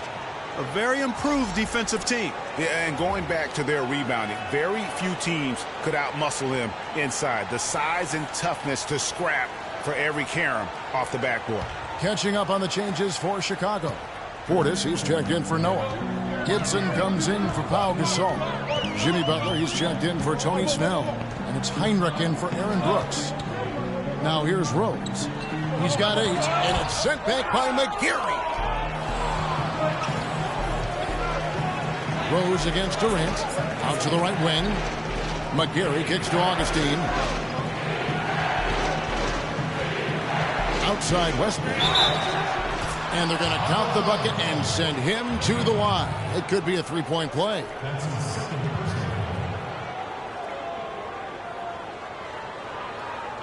And what's your take, guys, on the hustle steps for the Thunder?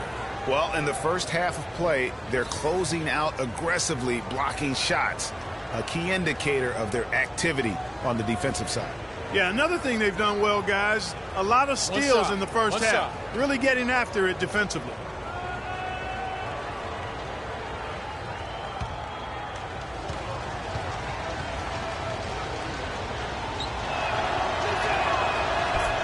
And guys, you talk about players who have that killer instinct.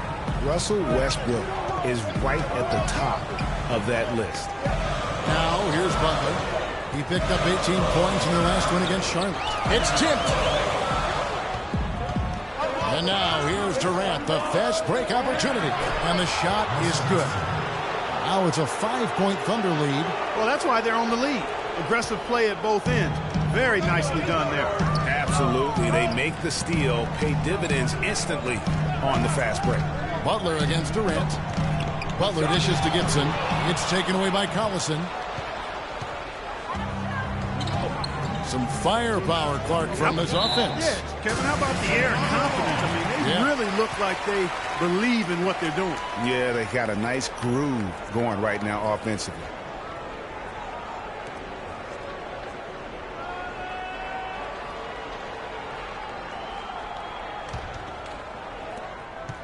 Bulls trail by 5.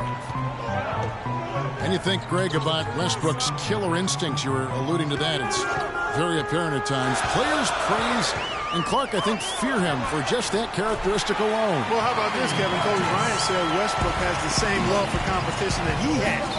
Whenever other guards are pulled, Westbrook is their worst matchup. It's good, and he drew contact on the shot, so he will go to the line. A three-point play chance here. And that sends Kirk Heinrich to the free throw line. They get Russell Westbrook.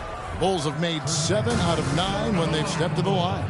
And just to mention, a season ago, they were very comfortable at the line, hitting about 78% of their free throws. And you can't take those numbers lightly, fellas. I mean, their free throw shooting made a difference for them in a lot of their games last season.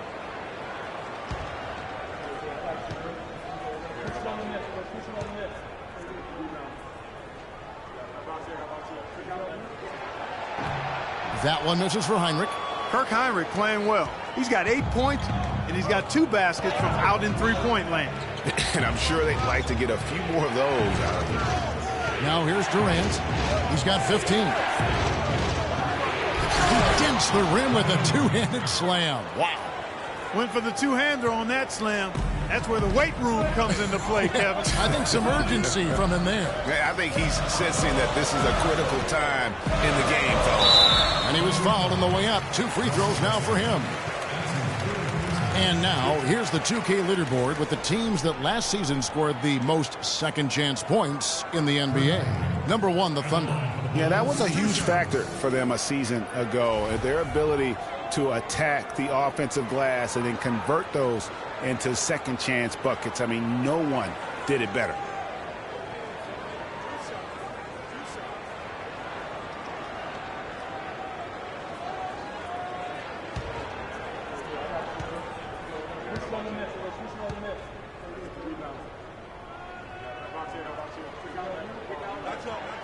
And he can't get the first one. Well, you look back on the Thunder last season, and the theme was injuries. Too many injuries to the bulk of their core. And, you know, the big three, Durant, Westbrook, and Ibaka, all missed significant time. Only Westbrook of those three was able to finish the season.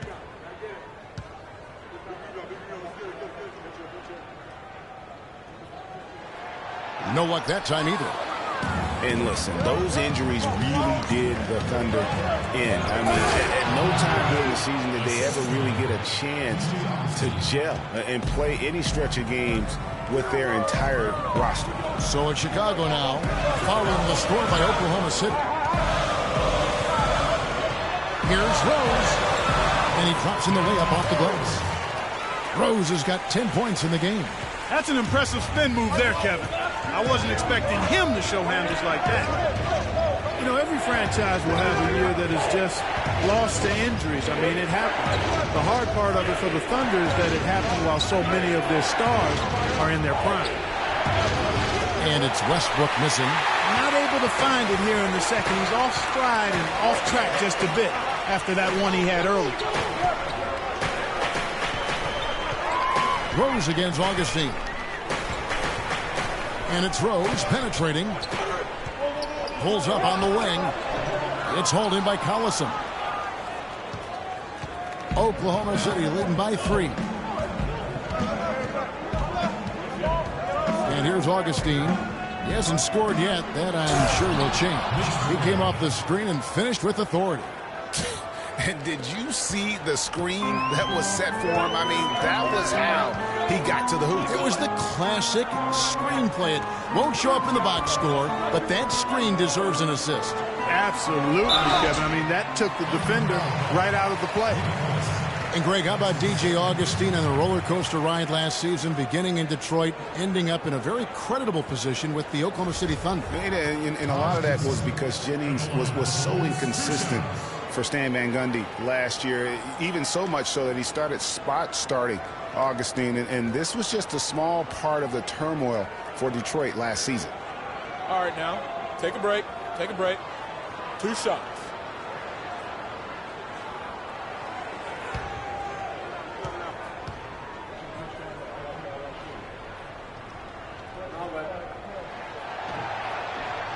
And he makes the first. So back to DJ Augustine. It's the middle of last year, and he and Jennings are practically splitting time at the point. Then Jennings goes down with an Achilles injury, and it looks like Augustine will take over full-time duty. Nope, the Pistons trade Augustine to Oklahoma City for Reggie Jackson.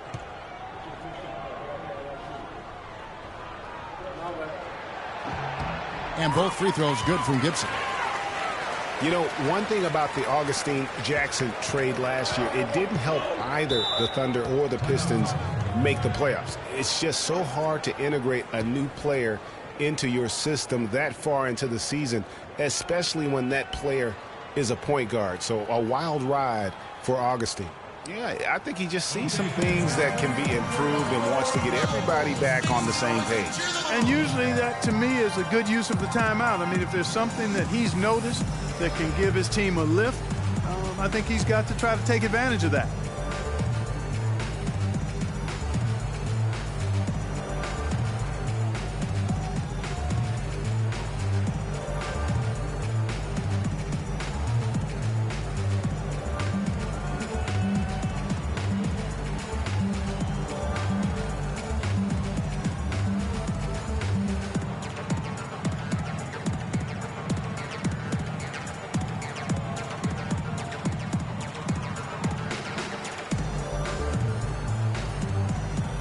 Catch up with Doris from the sideline. Yes, Kevin, during that last break, I heard Billy Donovan as he addressed his team. The strategy included running the offense through Russell Westbrook.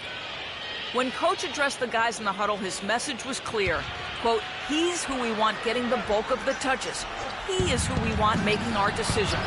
Well, Coach not wasting any time in tweaking the game plan. We'll see if it makes a difference as we approach halftime, Kevin. All right, Doris, thank you very much. Here's Rose, following the basket by Russell Westbrook. Butler passes to Gibson. Outside Rose. Some nice ball movement here by Chicago. Gibson the screen. Here's Butler, and he dunks it after the pick frees him up. Let's call him a speed merchant. I mean, he was a blur going in for that throwdown. Outside Durant.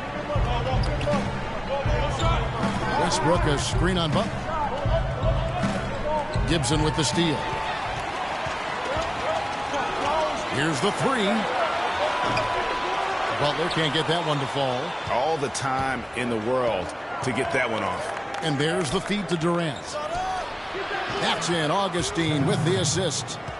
Augustine's got 3 assists now in this one. And after his last game, really not surprised to see him as hot as he is here tonight. Now here's Butler. He's got 10.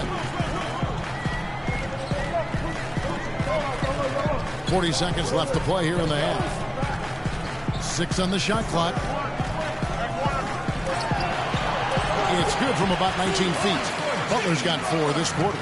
And Kevin, they started the game shooting it so well. I'm surprised they haven't continued. They've got to get back to their script. Yeah, I mean, test the hot hand. You're exactly right. I say let those triples fly. I mean, already hot coming into the game. Is it fair to say he's hotter? Bulls trail by 5.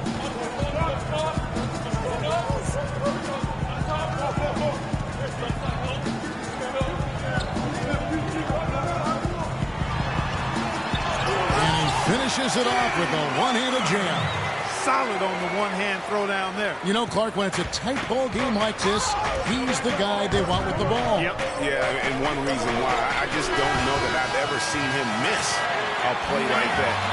And so it's a close game as we wrap up the first half of basketball. Thunder lead by 3. And a chance now to send you over to Doris Burke standing by on the sideline. Doris? Yes, Kevin, I'm here with Russell Westbrook. And Russell, how confident are you that regardless of what defender you see in front of you, you can get what you want? Very confident. I have a lot of confidence in myself. I put a lot of work in the summertime, and I'm very confident. Russell, thank you so much. Kevin, hard work pays off. Thank you, Doris, for that interview, and we'll see you back here after the break for the third quarter of basketball. The 2K Sports Halftime Show.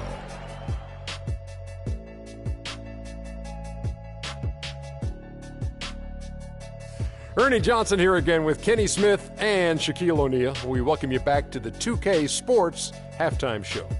Kevin Durant was on fire in the first half. He had 23 points, 2 assists, and 1 block. After missing last game, it was clearly evident he wanted to make his mark tonight. Kenny, let's get your take on Oklahoma City. One advantage has been their stellar rebounding. I mean, they're putting bodies on people, competing for the ball. It's simple, really. The team with more possessions has more opportunities to score. Wow. And Shaq, what'd you think about Chicago? The three-point shot has really, really helped them out. I don't always like to see teams rely on the three, but when it's dropping like that, I say roll with it. They keep setting good screens, running these pick and rolls, they'll be tough to beat.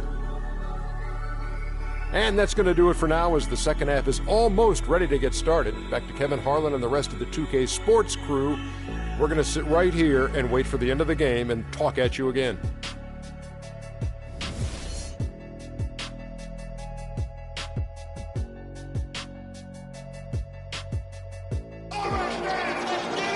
And now the start of the second half. Neither side jumping out ahead through the first 2 quarters. What a game we're seeing from Kevin Durant.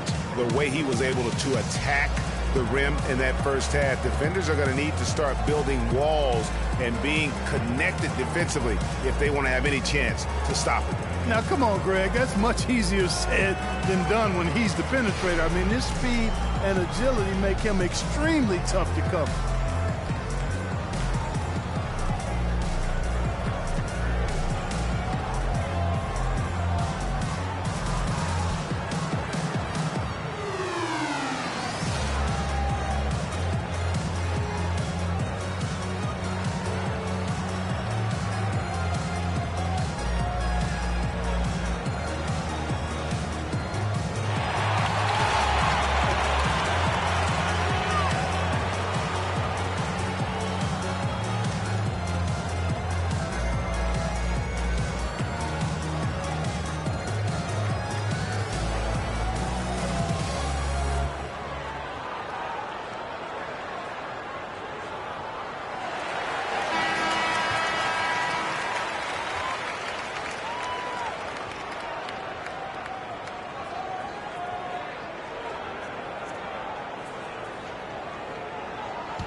Oklahoma City leading by 3. At the 4, it's Gasol with Noah at the 5. Rose is the 1 with Butler as the 2. And it's Snell in at the small forward. And that's the group for Fred Hoiberg as we begin the second half. And that one's good. Westbrook. Nice pass there to set that bucket up. And that's 10 of their last 12 points that have come off assists. Good-looking screen by Gasol. And there's the foul. It goes on Serge Ibaka. That'll be his second foul of the game. I mean, that's a tough break for the D. I mean, he took the hit and drew the whistle. Yeah, but he was late to get there, Greg, so the referee couldn't give him a free pass on that one.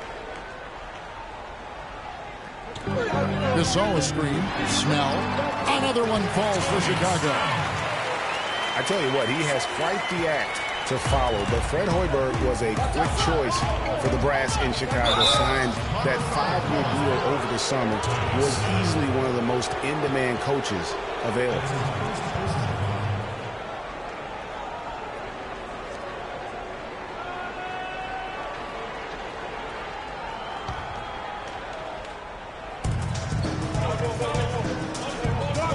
Left side Westbrook. There's the screen. Outside Durant. Back to Westbrook. Durant against Butler. Good on the shot. Durant's got the lead up to 5 now for the Thunder. I think they need to get much more disruptive defensively. They can't just keep allowing these easy baskets.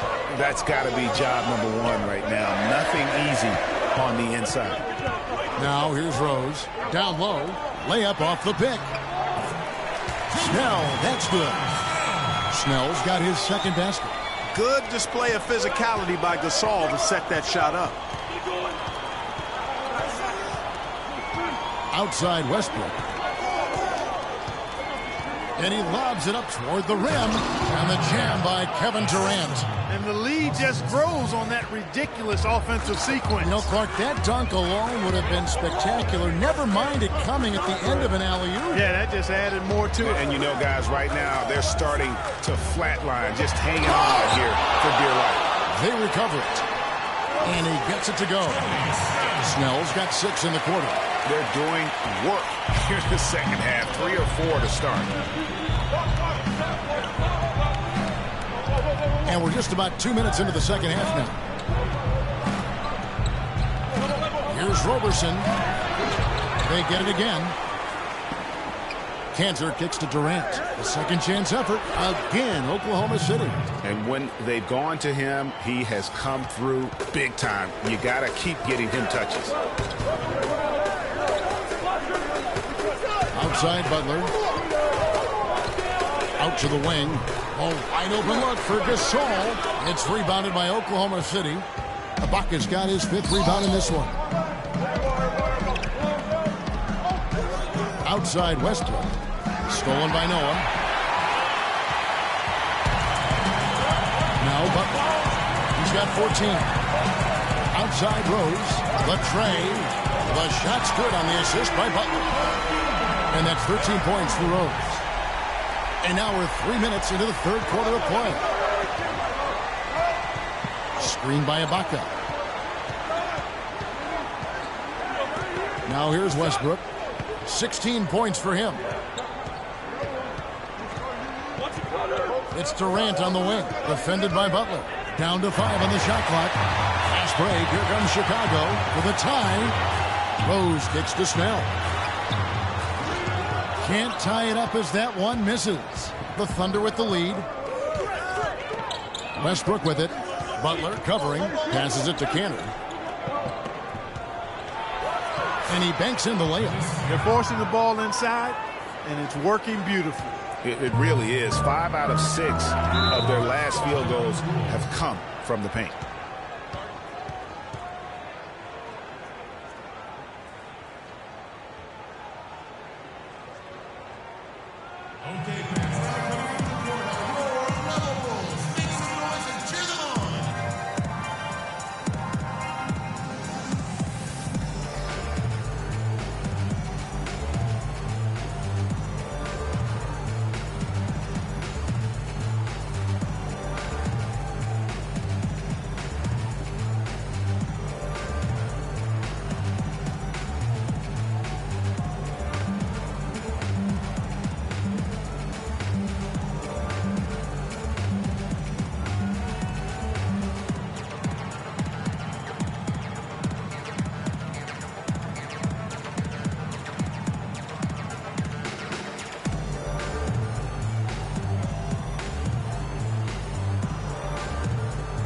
And now Doris Burke has an update from the sideline. Well, over that last break, Kevin, I got a chance to hear what Billy Donovan said to the team. The strategy included running the offense through Russell Westbrook. Coach reminded his guys that he is the centerpiece of their offense, and he's the one they want with the most freedom to operate. Perhaps the rest of the second half will look different after those adjustments, Kevin. And thank you, Doris. Now, here's Gasol. 13 points in the game. He kicks it to Snell. Outside Butler. Noah the screen. Butler goes in. Got a piece of it. Here's Roberson. Defended by Gasol. Roberson dishes to Cantor. Oklahoma City moving it around. And Waiters has it in the corner. And that comes off the assist by Russell Westbrook. And it's a 7-point Thunder lead. And an important part of every team's game, a look at the hustle stats for the Thunder. We've seen them make the extra effort from a defensive standpoint, closing out airspace and sending shots back. And guys, I think you've got to give them credit for the number of steals they've taken away. I mean, a lot of effort on the defense from them tonight. Last year, the Thunder were in a playoff battle all season, Clark. Their road record of 16-24, a big part of why they didn't sneak into the playoffs. Well, when you're dealing with the kinds of injuries the Thunder had last year, it's impossible to be your best, and grinding out road wins is that much tougher. Now Brooks, after Westbrook's missed three. Brooks outside. Gasol setting the pick for Brooks. Gasol on the high post. Free throw line jump shot. Again, Chicago. And really with the Thunder and their road problems last season, both Phoenix and New Orleans had better road records than they did. And had the Thunder been tougher on the road, no doubt they would have made it in. Lays it up, and despite of the excellent defense at that. And that's now 6 points for Enes Kanter. Butler passes to Snell. Dishes to Gasol. And the rejection by Ibaka. Outside Westbrook.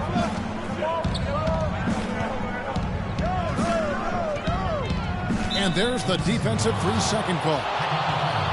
You know, the Thunder had road trouble right out of the gate last season, guys. Only had one road win in their first 9 road games.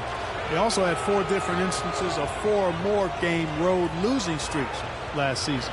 For Oklahoma City, they have shot the ball well from the free throw line, 8 of 9. And they were 75% from the line a season ago.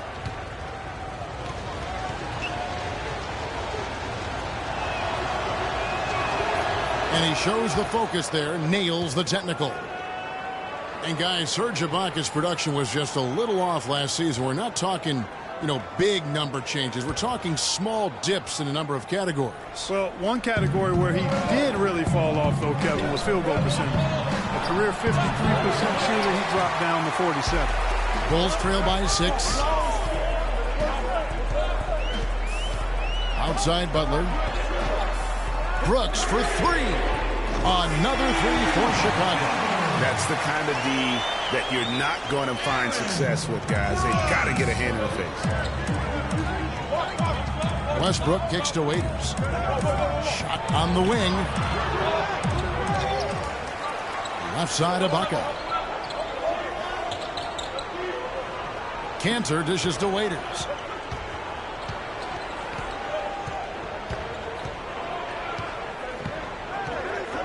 Outside Westbrook. Another shot. And good on the basket. Book it. Westbrook's got 18 points in the game. The Bulls have gone 7 of 12 from the floor since coming out of the break. Brooks. And it's blocked. But they recover it. Snell, the pass to Gasol. A 3-ball. Snell, no good. Rare you'll see him miss such an open look. They get a hand on it. Stolen by Noah. To the middle. Beautiful dish, and the layup goes down. He's got 8. And you can just see he's a different player since coming back from halftime. Chicago was as strong as they would have hoped for last season at home in the United Center. A lot of big wins for them here. Yeah, and despite all the injuries, they go 27-14 at home, and that helped to assure them of home court in the first round of the playoffs.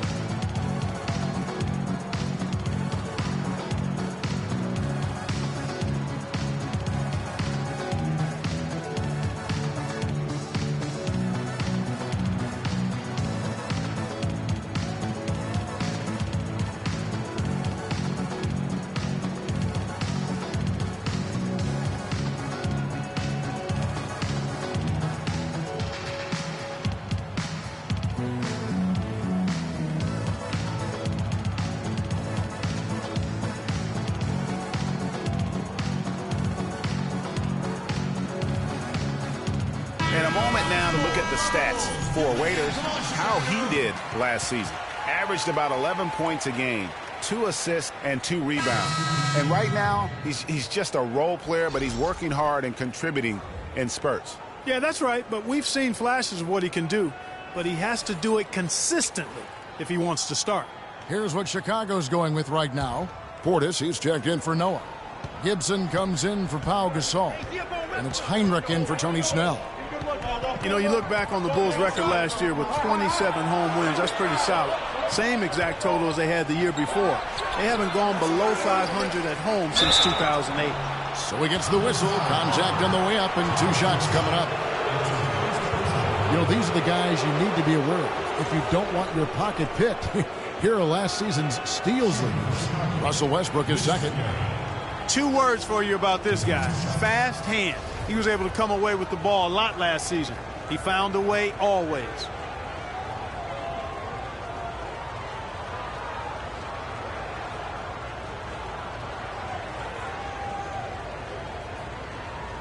All right, now, take a break. Take a break. 2 shots.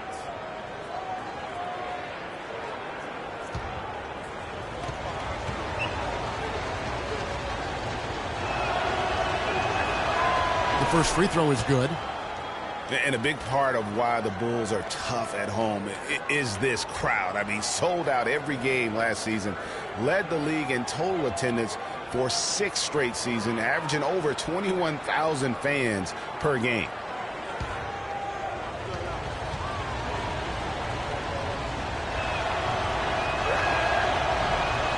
That one falls, so he hits both of them. And no doubt last season the Bulls were clearly preparing for the playoffs. They played their rookies but added a lot of playoff seasoned veterans to that roster. Now here's Heinrich. He's got 8 and out of bounds as the Thunder gain possession. And that's just carelessness there. I mean, you have got to have your head in the game. DJ Augustine's checked in for Russell Westbrook. Oklahoma City leading by 5. As you mentioned, the Bulls added veteran leaders last season. Pau Gasol was the notable one. 11 Bulls Clark had playoff experience prior to their postseason run a season ago. And that's invaluable, Kevin, to have that kind of experience. I mean, having Gasol, 2-time champion in the locker room bit, as is having almost a dozen guys who understand the intensity and the details that playoff basketball requires. Thunder have gone 8 of 16 in the third quarter to put their second half shooting percentage right at 50%. Here's Roberson, guarded by Heinrich, and foul called as he misses. He'll go to the line and shoot 2. It's going to be on Kirk Heinrich. I mean, even from over here, you can see that one pretty clearly. No question about it, Greg. I mean, a ton of contact and a good call by the officials. Okay, gentlemen, 2 shots. 2 shots.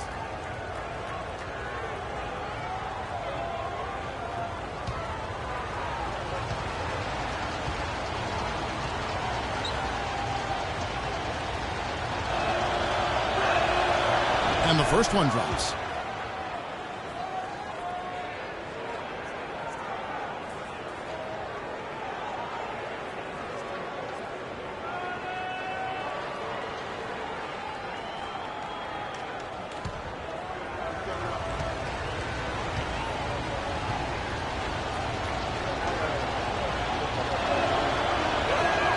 He's off on the second. Well, you look at the roster of the Thunder from last year, Clark, they knew how to build from within. Well, last season's roster, everybody but one player was either drafted or acquired via trade. That's a rare combo in the NBA. Now here's Brooks. Shot clock at 6. And the layup is good. Brooks has got 5 points now this quarter. Oh, such a field shot there, the floater. Augustine with it. Quiet so far offensively, searching for his first points of the game. And guys, for the Thunder, listen, they're not a big market team. They've had to make sacrifices with money to stay competitive. They do a terrific job with the limitations that small market presents.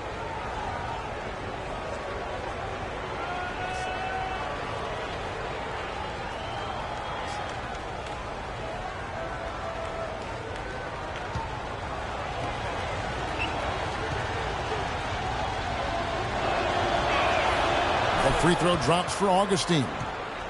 And, you know, as we've seen, success in the NBA can come in a lot of different packages. I mean, it can't happen without the big free agent signing or spending. It helps to draft a guy like Kevin Durant and Russell Westbrook, for that matter. Now here is Augustine. They set the screen to the paint, and there's the foul. Goes on Taj Gibson.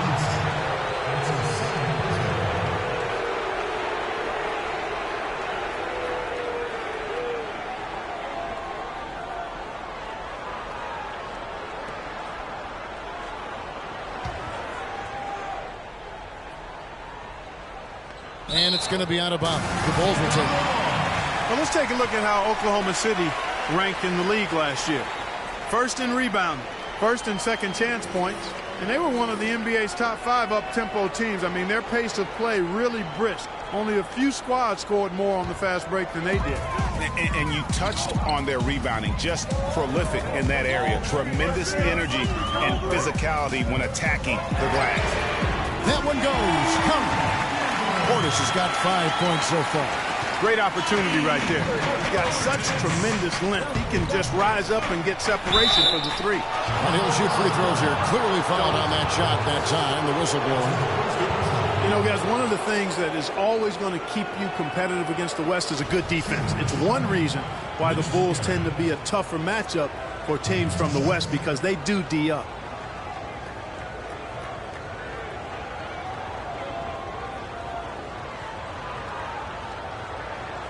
All right, now, take a break. Take a break. 2 shots.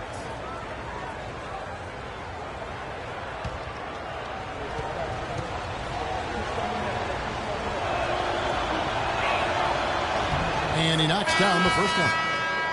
Bulls had a good year against the West last season. 17 up, 13 down against the Western Conference. Yeah, and how about playing 500 or better against every division in the Western Conference? So impressive to think they did so well given how many games some of their starting players missed. Kevin Durant, he's checked in for Oklahoma City. That one falls, so he hits both of them. Well, it was a season last year of heartbreak and change for the Thunder, narrowly missing the playoffs as the Pelicans beat them out for that 8th position. Yeah, and they were teetering back and forth on that 8th spot for most of the year. Ultimately, they just couldn't hold on to that final playoff spot. Now here's Heinrich. 8 points for him. 6 to shoot, and it's Gibson finishing it off. In that tight, with that much of an advantage height-wise, there's just not a lot the defense could do. Collison with a screen on Brooks. Augustine against Brooks. Durant drawing the double team. Collison kicks to Augustine. Some nice passing by Oklahoma City here. Roberson gets the bucket. Guys, for the Thunder, that playoff miss was the first time they didn't make the postseason since their first year in Oklahoma.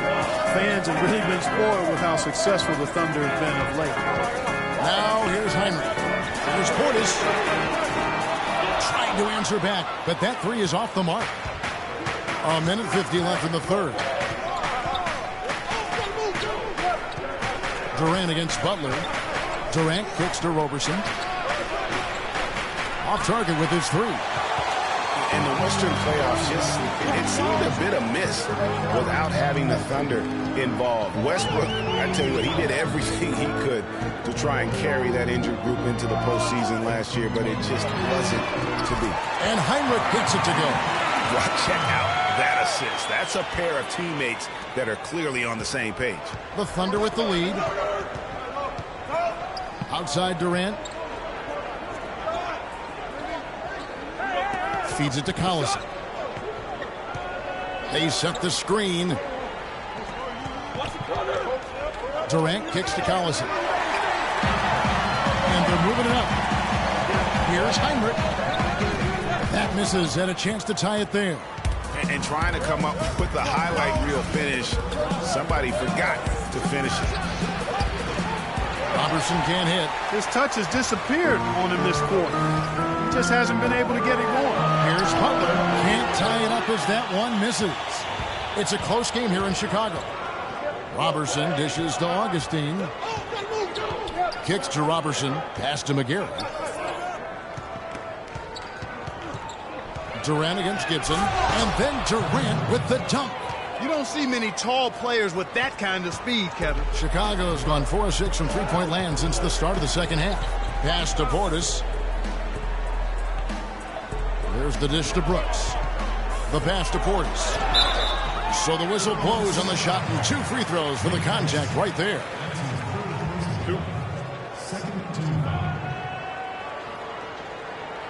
This is his first trip to the line tonight.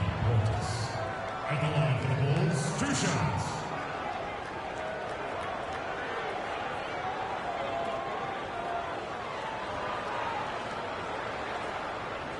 Shooting 2. Shooting 2.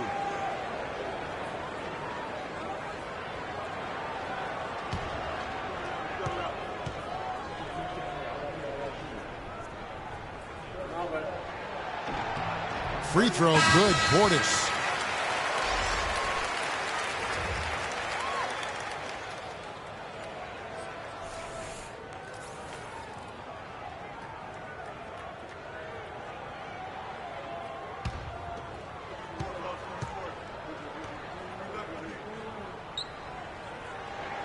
Both good from the line that time. 11 seconds left in the third quarter. Outside Durant.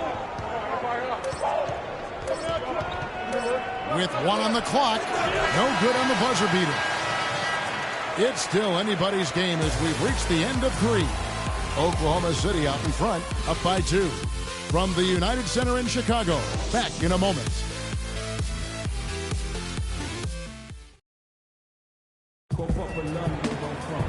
We've got a great game on our hands as we welcome you back. The fourth quarter of action getting started.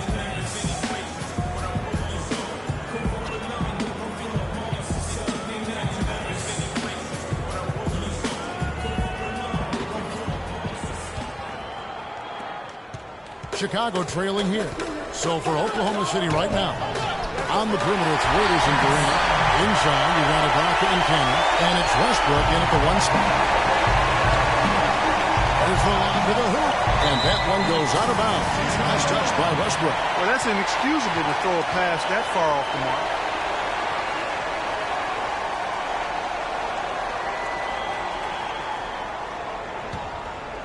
Here's Rose.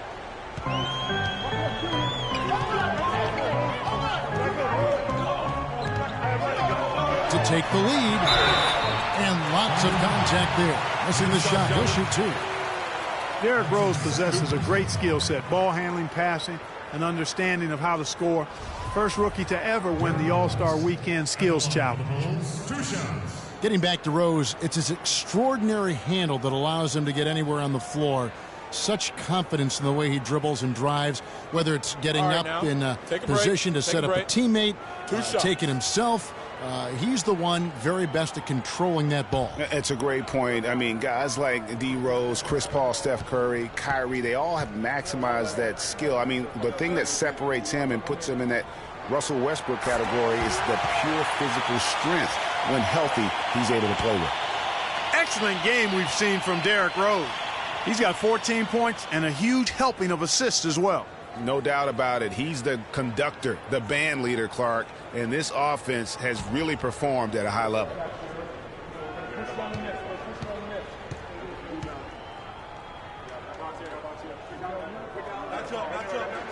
And that's good as he hits both of his shots. Impeccable from the line since halftime. No misses yet. You can't do much better than that, guys. Right side, Westbrook. It's stolen by Rose.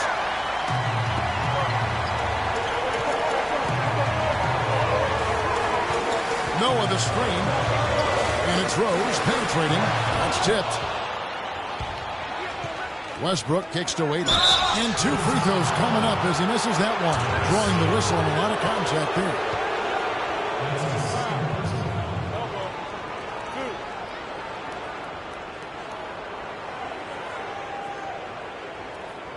Now let's take a moment to get your guys' take on the scoring so far for the Bulls. Well, their passing has been picturesque, a thing of beauty in both halves. More than a few of their baskets have come off assists. And also, I think it's really led to the rhythm and confidence you've seen from long range tonight throughout the entire game.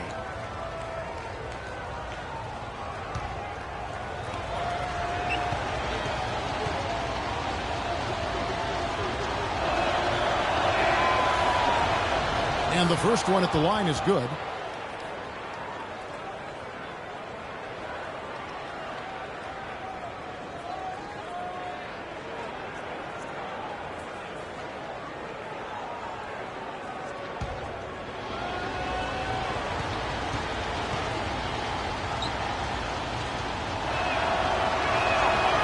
Both free throws good for Waiters. Take a look at what Waiters has been doing.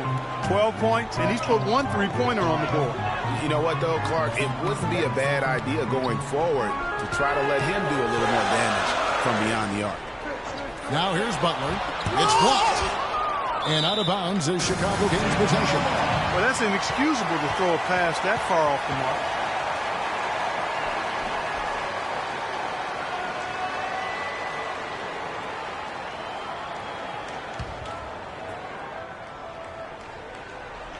Bulls have gone 1 of 3 from the field to start the fourth quarter. And he gets it to go. Another pass put right into the shooter's pocket, right in the shooting pocket for a terrific assist. They've done a lot of that today. And it's something we haven't seen much of at the opposite end of the floor. Here's Waiters. The basket good off the assist from Durant. Durant's got his 3rd assist on the night. Perfect screen there. Set him up with a terrific look. Yeah, I like the fact that the setup was good, the screen was solid, but you also have to look at the fact that the defender didn't do his job as well as he could have. Now here's Gasol. The Thunder pull it in. Waiters got his 3rd rebound tonight. He feeds it to Westbrook. Up top, Ibaka shoots from the high post, and good. Got the friendly bounce off the right side of the rim. And now it's a 3-point Oklahoma City lead. For Chicago, they've gone 2 for 5 on field goal attempts in the fourth quarter. Durant kicks to Westbrook. A wide open look here for Ibaka. And a miss there on the triple. Got a piece of it. Westbrook with the steal. Here's Cantor. And he jams it after taking the nice feed on the run. A great assist. Nice work from Russell Westbrook. Rose kicks to Snell. Rose against Westbrook. And they get it, and it's Rose penetrating and fouled hard that time. He'll get to the line and shoot 2. They get Russell Westbrook. And as usual, he's the one directing traffic out there, guys. And guys, he always has such a firm grasp of exactly what the game plan is. He's always talking, making sure that all 5 guys are on the same page. Shooting 2. Shooting 2.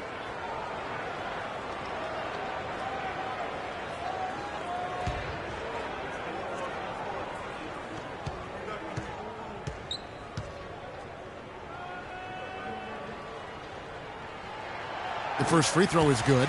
Wow, they've made every free throw here in the second half. And that efficiency, Greg, as you know, so critical when you're looking to overcome a deficit. You got to be close to perfect and can't waste scoring opportunities.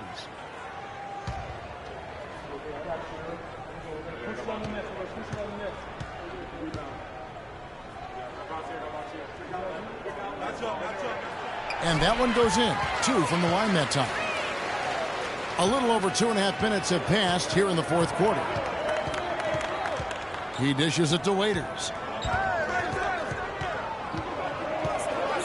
The feed now to Cantor. That's tipped.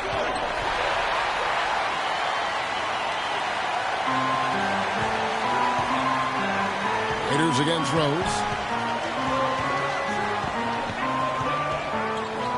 We're in the final quarter of play here. 3 minutes in.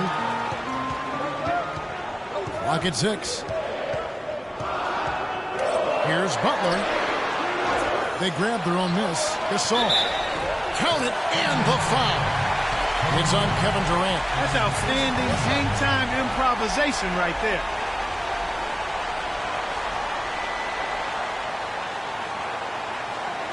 Gasol doing all sorts of things.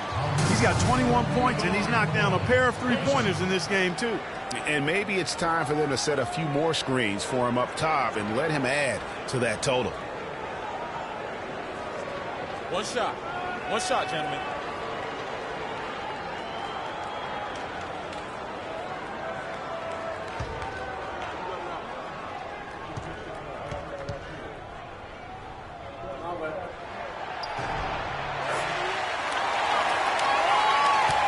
Oklahoma City's gone 1 of 2 from three-point range here in the fourth. Westbrook passes to Ibaka. And the ball travels out of bounds. It was last touched by Ibaka. That is just a careless turnover. You've got to be smarter in those exchanges.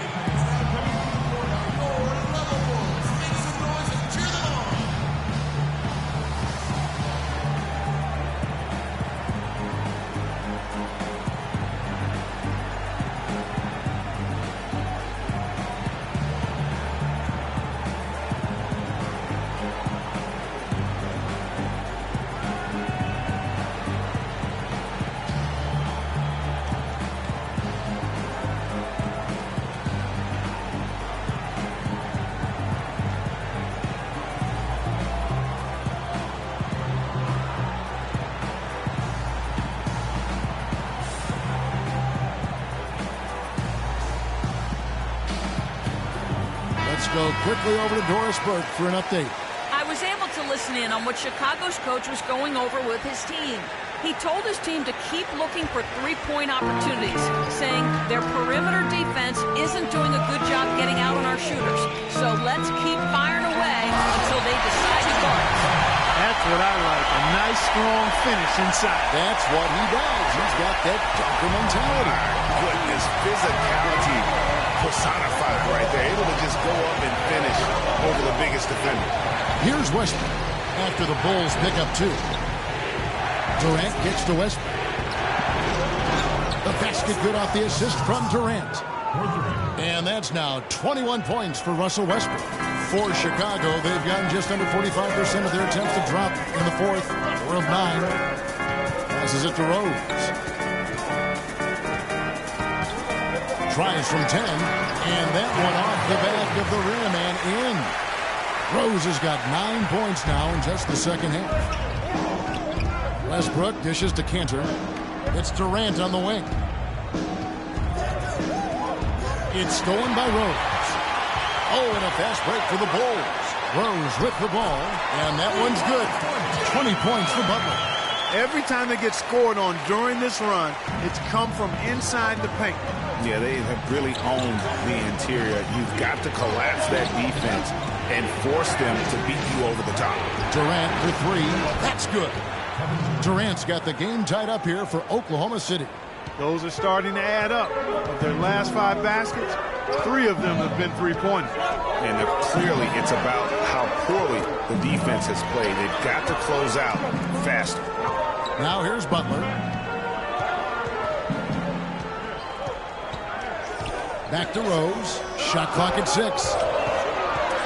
Baseline J on the way. The Thunder pull it in. Here's Westbrook. And here is Waiters.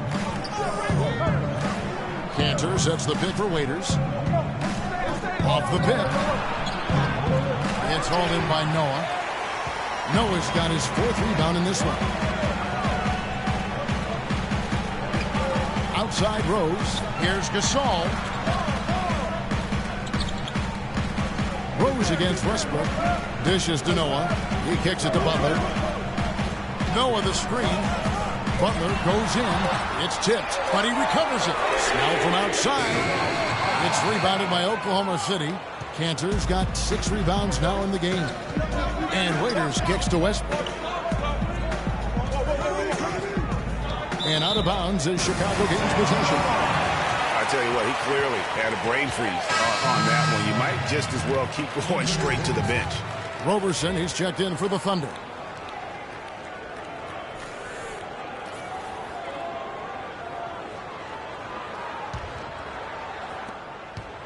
For Chicago, they've gone only 6 of 14 from the field in the 4th. Rose sets the screen for Butler. The open shot, Rose. And again, Chicago, no good. Oklahoma City's gone 3 of 4 from downtown here in the 4th. Durant kicks to Westbrook. Looking for Ibaka, he gets it there. And he was fouled in the act of shooting. Chance here now for a 3-point play. How about that one? Able to maintain control and finish the play. Yeah, we call that playing through the whistle. You know, he didn't give up on it when he heard the whistle. He kept his focus, his concentration, and he found a way to get the shot up and down.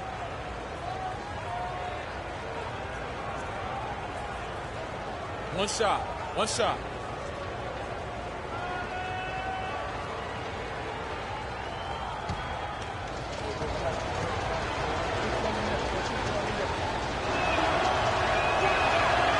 Throw good, Serge Ibaka. Looking at the game for Ibaka, he has 9 rebounds and 2 rejections. He's doing all the things you can ask of a player in the low post. Definitely, it's the blocks, the rebounds, you name it, he's done it.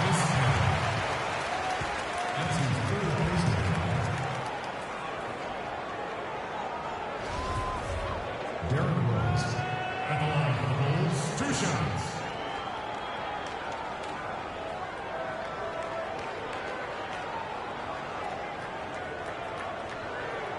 Shooting 2.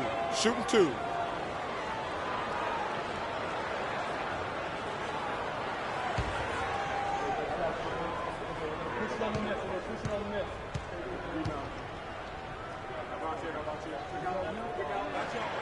He misses the free throw.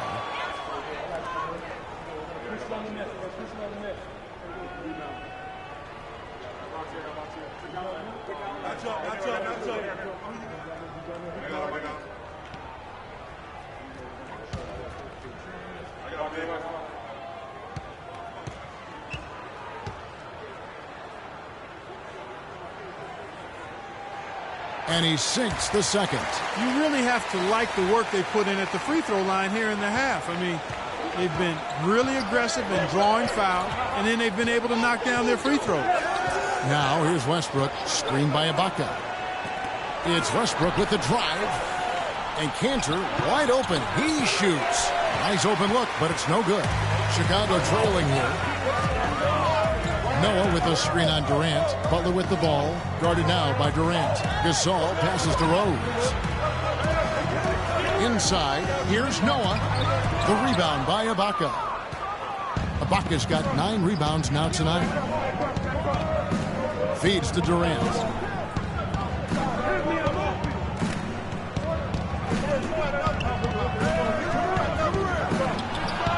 Bullseye. Durant's got 13 points here in the second half alone. And they're really in a good position here, thanks in part to the way he's been able to score the basketball. Here's Rose. And another field goal in his total. Make it 7 for 14, shooting 50%. Loose D here. Critical stretch. I mean, you better off sending him to the free throw lines than to have him get that good a look. Westbrook dishes to Cantor. Now Durant. 6 to shoot. Outside Westbrook. From outside, off the mark. Now the Bulls shooting at 48% from the floor. Looking good. Now here's Butler. Defense is right there. And there's Gasol. That's good on the assist by Butler. Butler's got his 4th assist with that last one here tonight. The Thunder have gone 7 of 11 from the floor in the final quarter so far. And some solid looks for them. And Roberson kicks to Cantor. Outside Durant. Cantor, the pass to Westbrook. And it's Westbrook again missing. On its way from Rose for 2 and finished off by Gasol. Hang time on that rim puts a little whipped cream on that angel food cake there. It's a tight ball game, and those displays of strength, Clark, can get one team rolling. Agreed. And also the other on his heels. Let's see how this one turns out. He's been anything but his usual self this quarter. It's actually been ugly to see. Pass to Rose. And he jams it with authority. And guys, how fun is it watching this fella just go to work? Greg, it's not every point guard who can climb the ladder like he can. Not at all. Well, I tell you, I think his body control and concentration in the air are really unique. That was a good time to call the timeout to try to settle everybody down and get back into their offensive rhythm. They've been coughing up the rock an awful lot.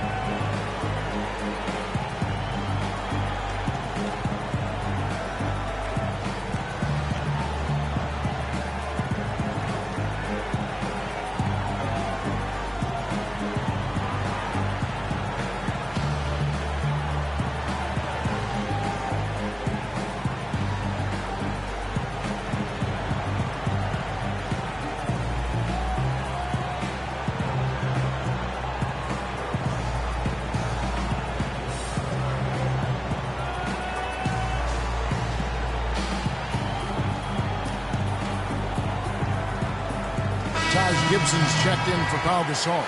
And Oklahoma City also making a switch. McGary's checked in for Cantor.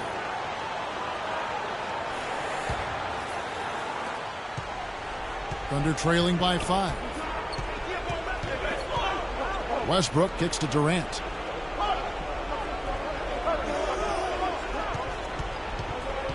Looking to end the run. Rebound collected by Snell. Chicago's gone 1 of 2 from three-point range here in the 4th. Rose kicks to Snell. Pass to Butler. Noah the screen. Here's the dish to Rose. Back to Butler. 5 to shoot. Off the mark there with the three-point shot. One made 3 for him for the game. Does he focus closer in? Let's see. Ibaka has the open look. That's good. And a nice assist from Durant. Durant's got 5 assists tonight. The Bulls leading by 3. Outside Rose. And it's blocked by Ibaka. Oh, and a fast break for Oklahoma City. And Westbrook throws it down. Excellent work there in transition. Yeah, I think it's always better to go early in transition, to attack when it's there, because oftentimes you can beat the defense down the floor.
There's 1:54 left to play in the final quarter.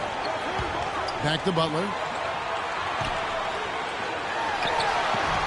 That one off the back iron and out. I wonder if switching baskets really threw him off. Because he can't get anything to fall this half. Westbrook gets to Durant. And Durant gets double teamed. Shot clock at 5. With 3, Westbrook. Shot is off. Now Chicago takes it the other way. Rose dishes to Butler. Back to Rose. To the inside. Hits it. Power down with both hands. A splendid pass that time by Rose.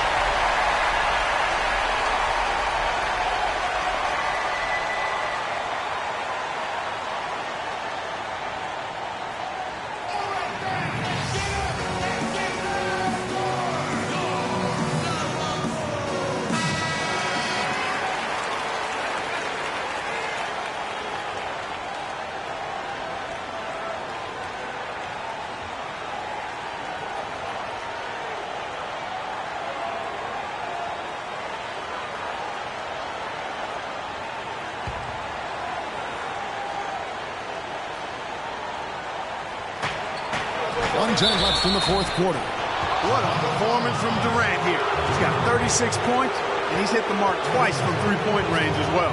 And Clark, it's no stretch to say the more points he gives them from beyond the arc, the better off they'll be.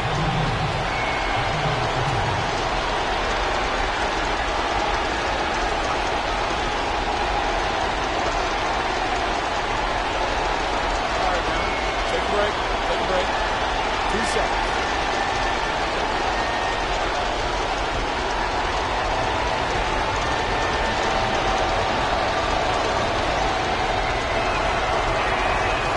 He cannot get the first one to drop. Tough one to miss.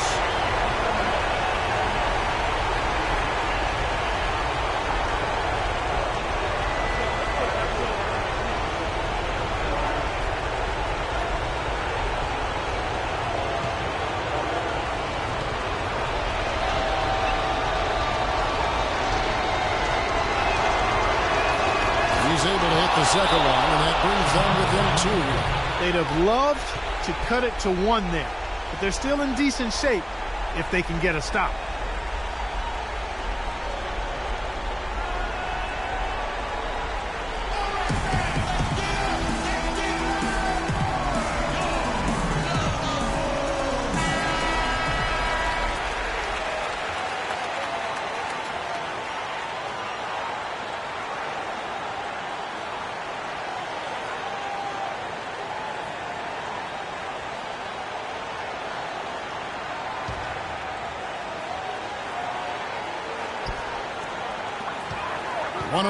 Left in the game. Butler with the ball, guarded now by Durant. Fires from 14. It's rebounded by Oklahoma City. He just has not been able to get into that groove yet, guys, but as a whole, it hasn't affected them too much. He nails it, and we're tied up. And just look at what Durant is doing. My goodness. Outside Butler. Noah the screen. Butler passes to Rose. There's 38 seconds left here in the fourth quarter. Well, right now, it's really tough to stop Rose. Absolutely critical chance right here. They need this one to go their way. Westbrook gets to Durant. Stolen by Noah. And he commits the intentional foul.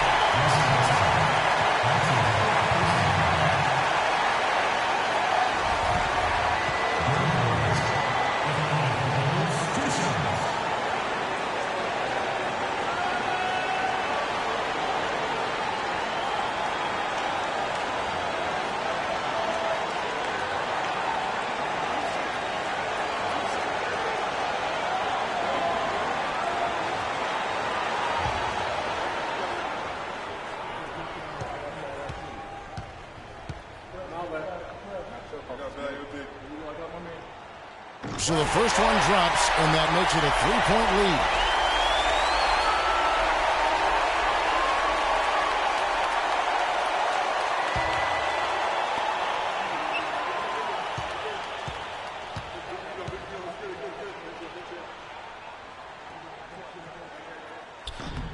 And he hits both free throws here. So now it's a 4-point ball game.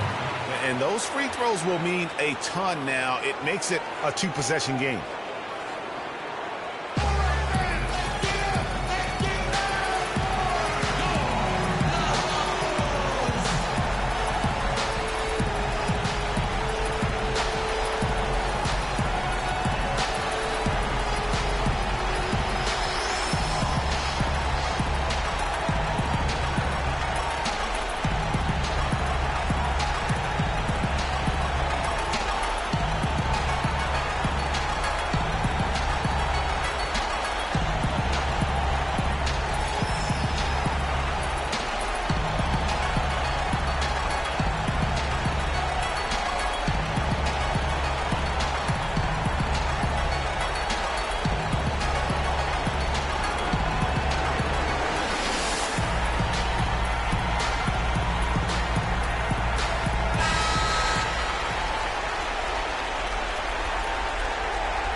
Now here's Westbrook. Durant at the elbow. Kept alive. Poked away. And there's the whistle. Called a clear path foul there. Yep. And he'll shoot two at the line. A tough break there, Kevin. But frankly, they'd have a tough time coming back from this deficit anyhow.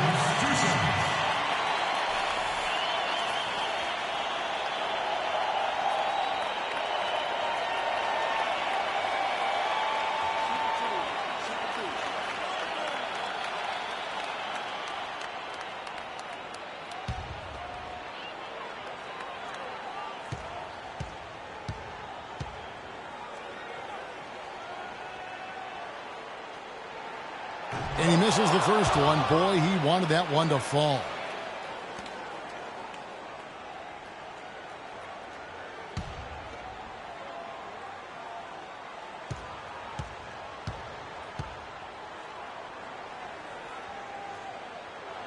That's good. Going 1 of 2 from the line, and that puts them up by 5.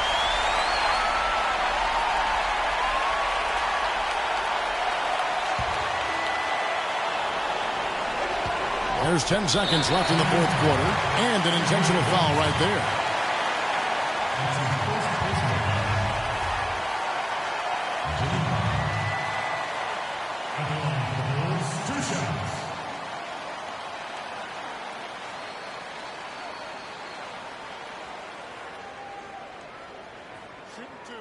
Shooting two.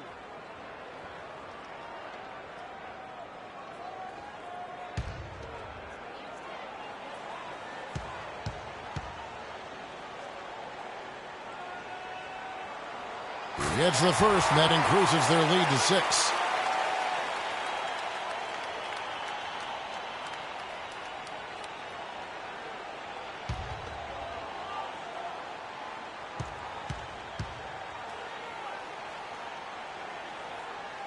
And so he drops them both. It's a 7-point game.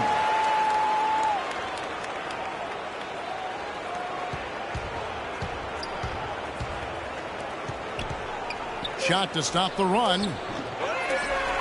Can't get it to go. And so it's Chicago winning this one. It was up for grabs right until the final seconds clock. You know what? They showed their character in crunch time, though, doing what had to be done to send these fans home happy. And now let's catch up with Doris Burke, who's standing by on the sideline. Doris?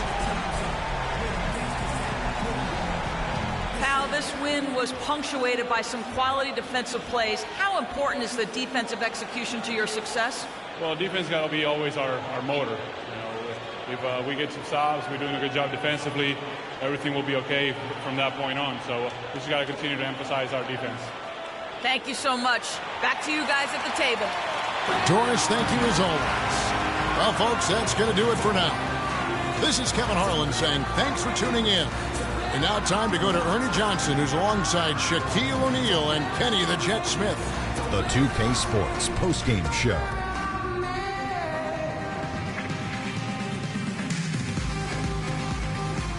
Welcome back, everybody. Ernie Johnson here along with Shaq and the Jet as we present our Jordan Player of the Game, Derrick Rose. He had just an outstanding fourth-quarter performance. He really had the fire lit under him, and down the stretch, really having a huge impact on the outcome of this game. We saw Rose explode tonight. His dual threat ability, being able to score or pass equally well, man, that puts him on another level. He was doing some serious battling with the bigs down low. He's not afraid to go hard to the rack wherever he had the chance. He doesn't care about their size. He's going in there, and he's going in there often. I think he caught him off guard with that aggressive behavior. And that wraps things up, folks. Thanks for joining us. For Shaquille O'Neal, Kenny the Jet Smith, Kevin Harlan, and the rest of the 2K Sports crew, I'm Ernie Johnson. Good night, everybody.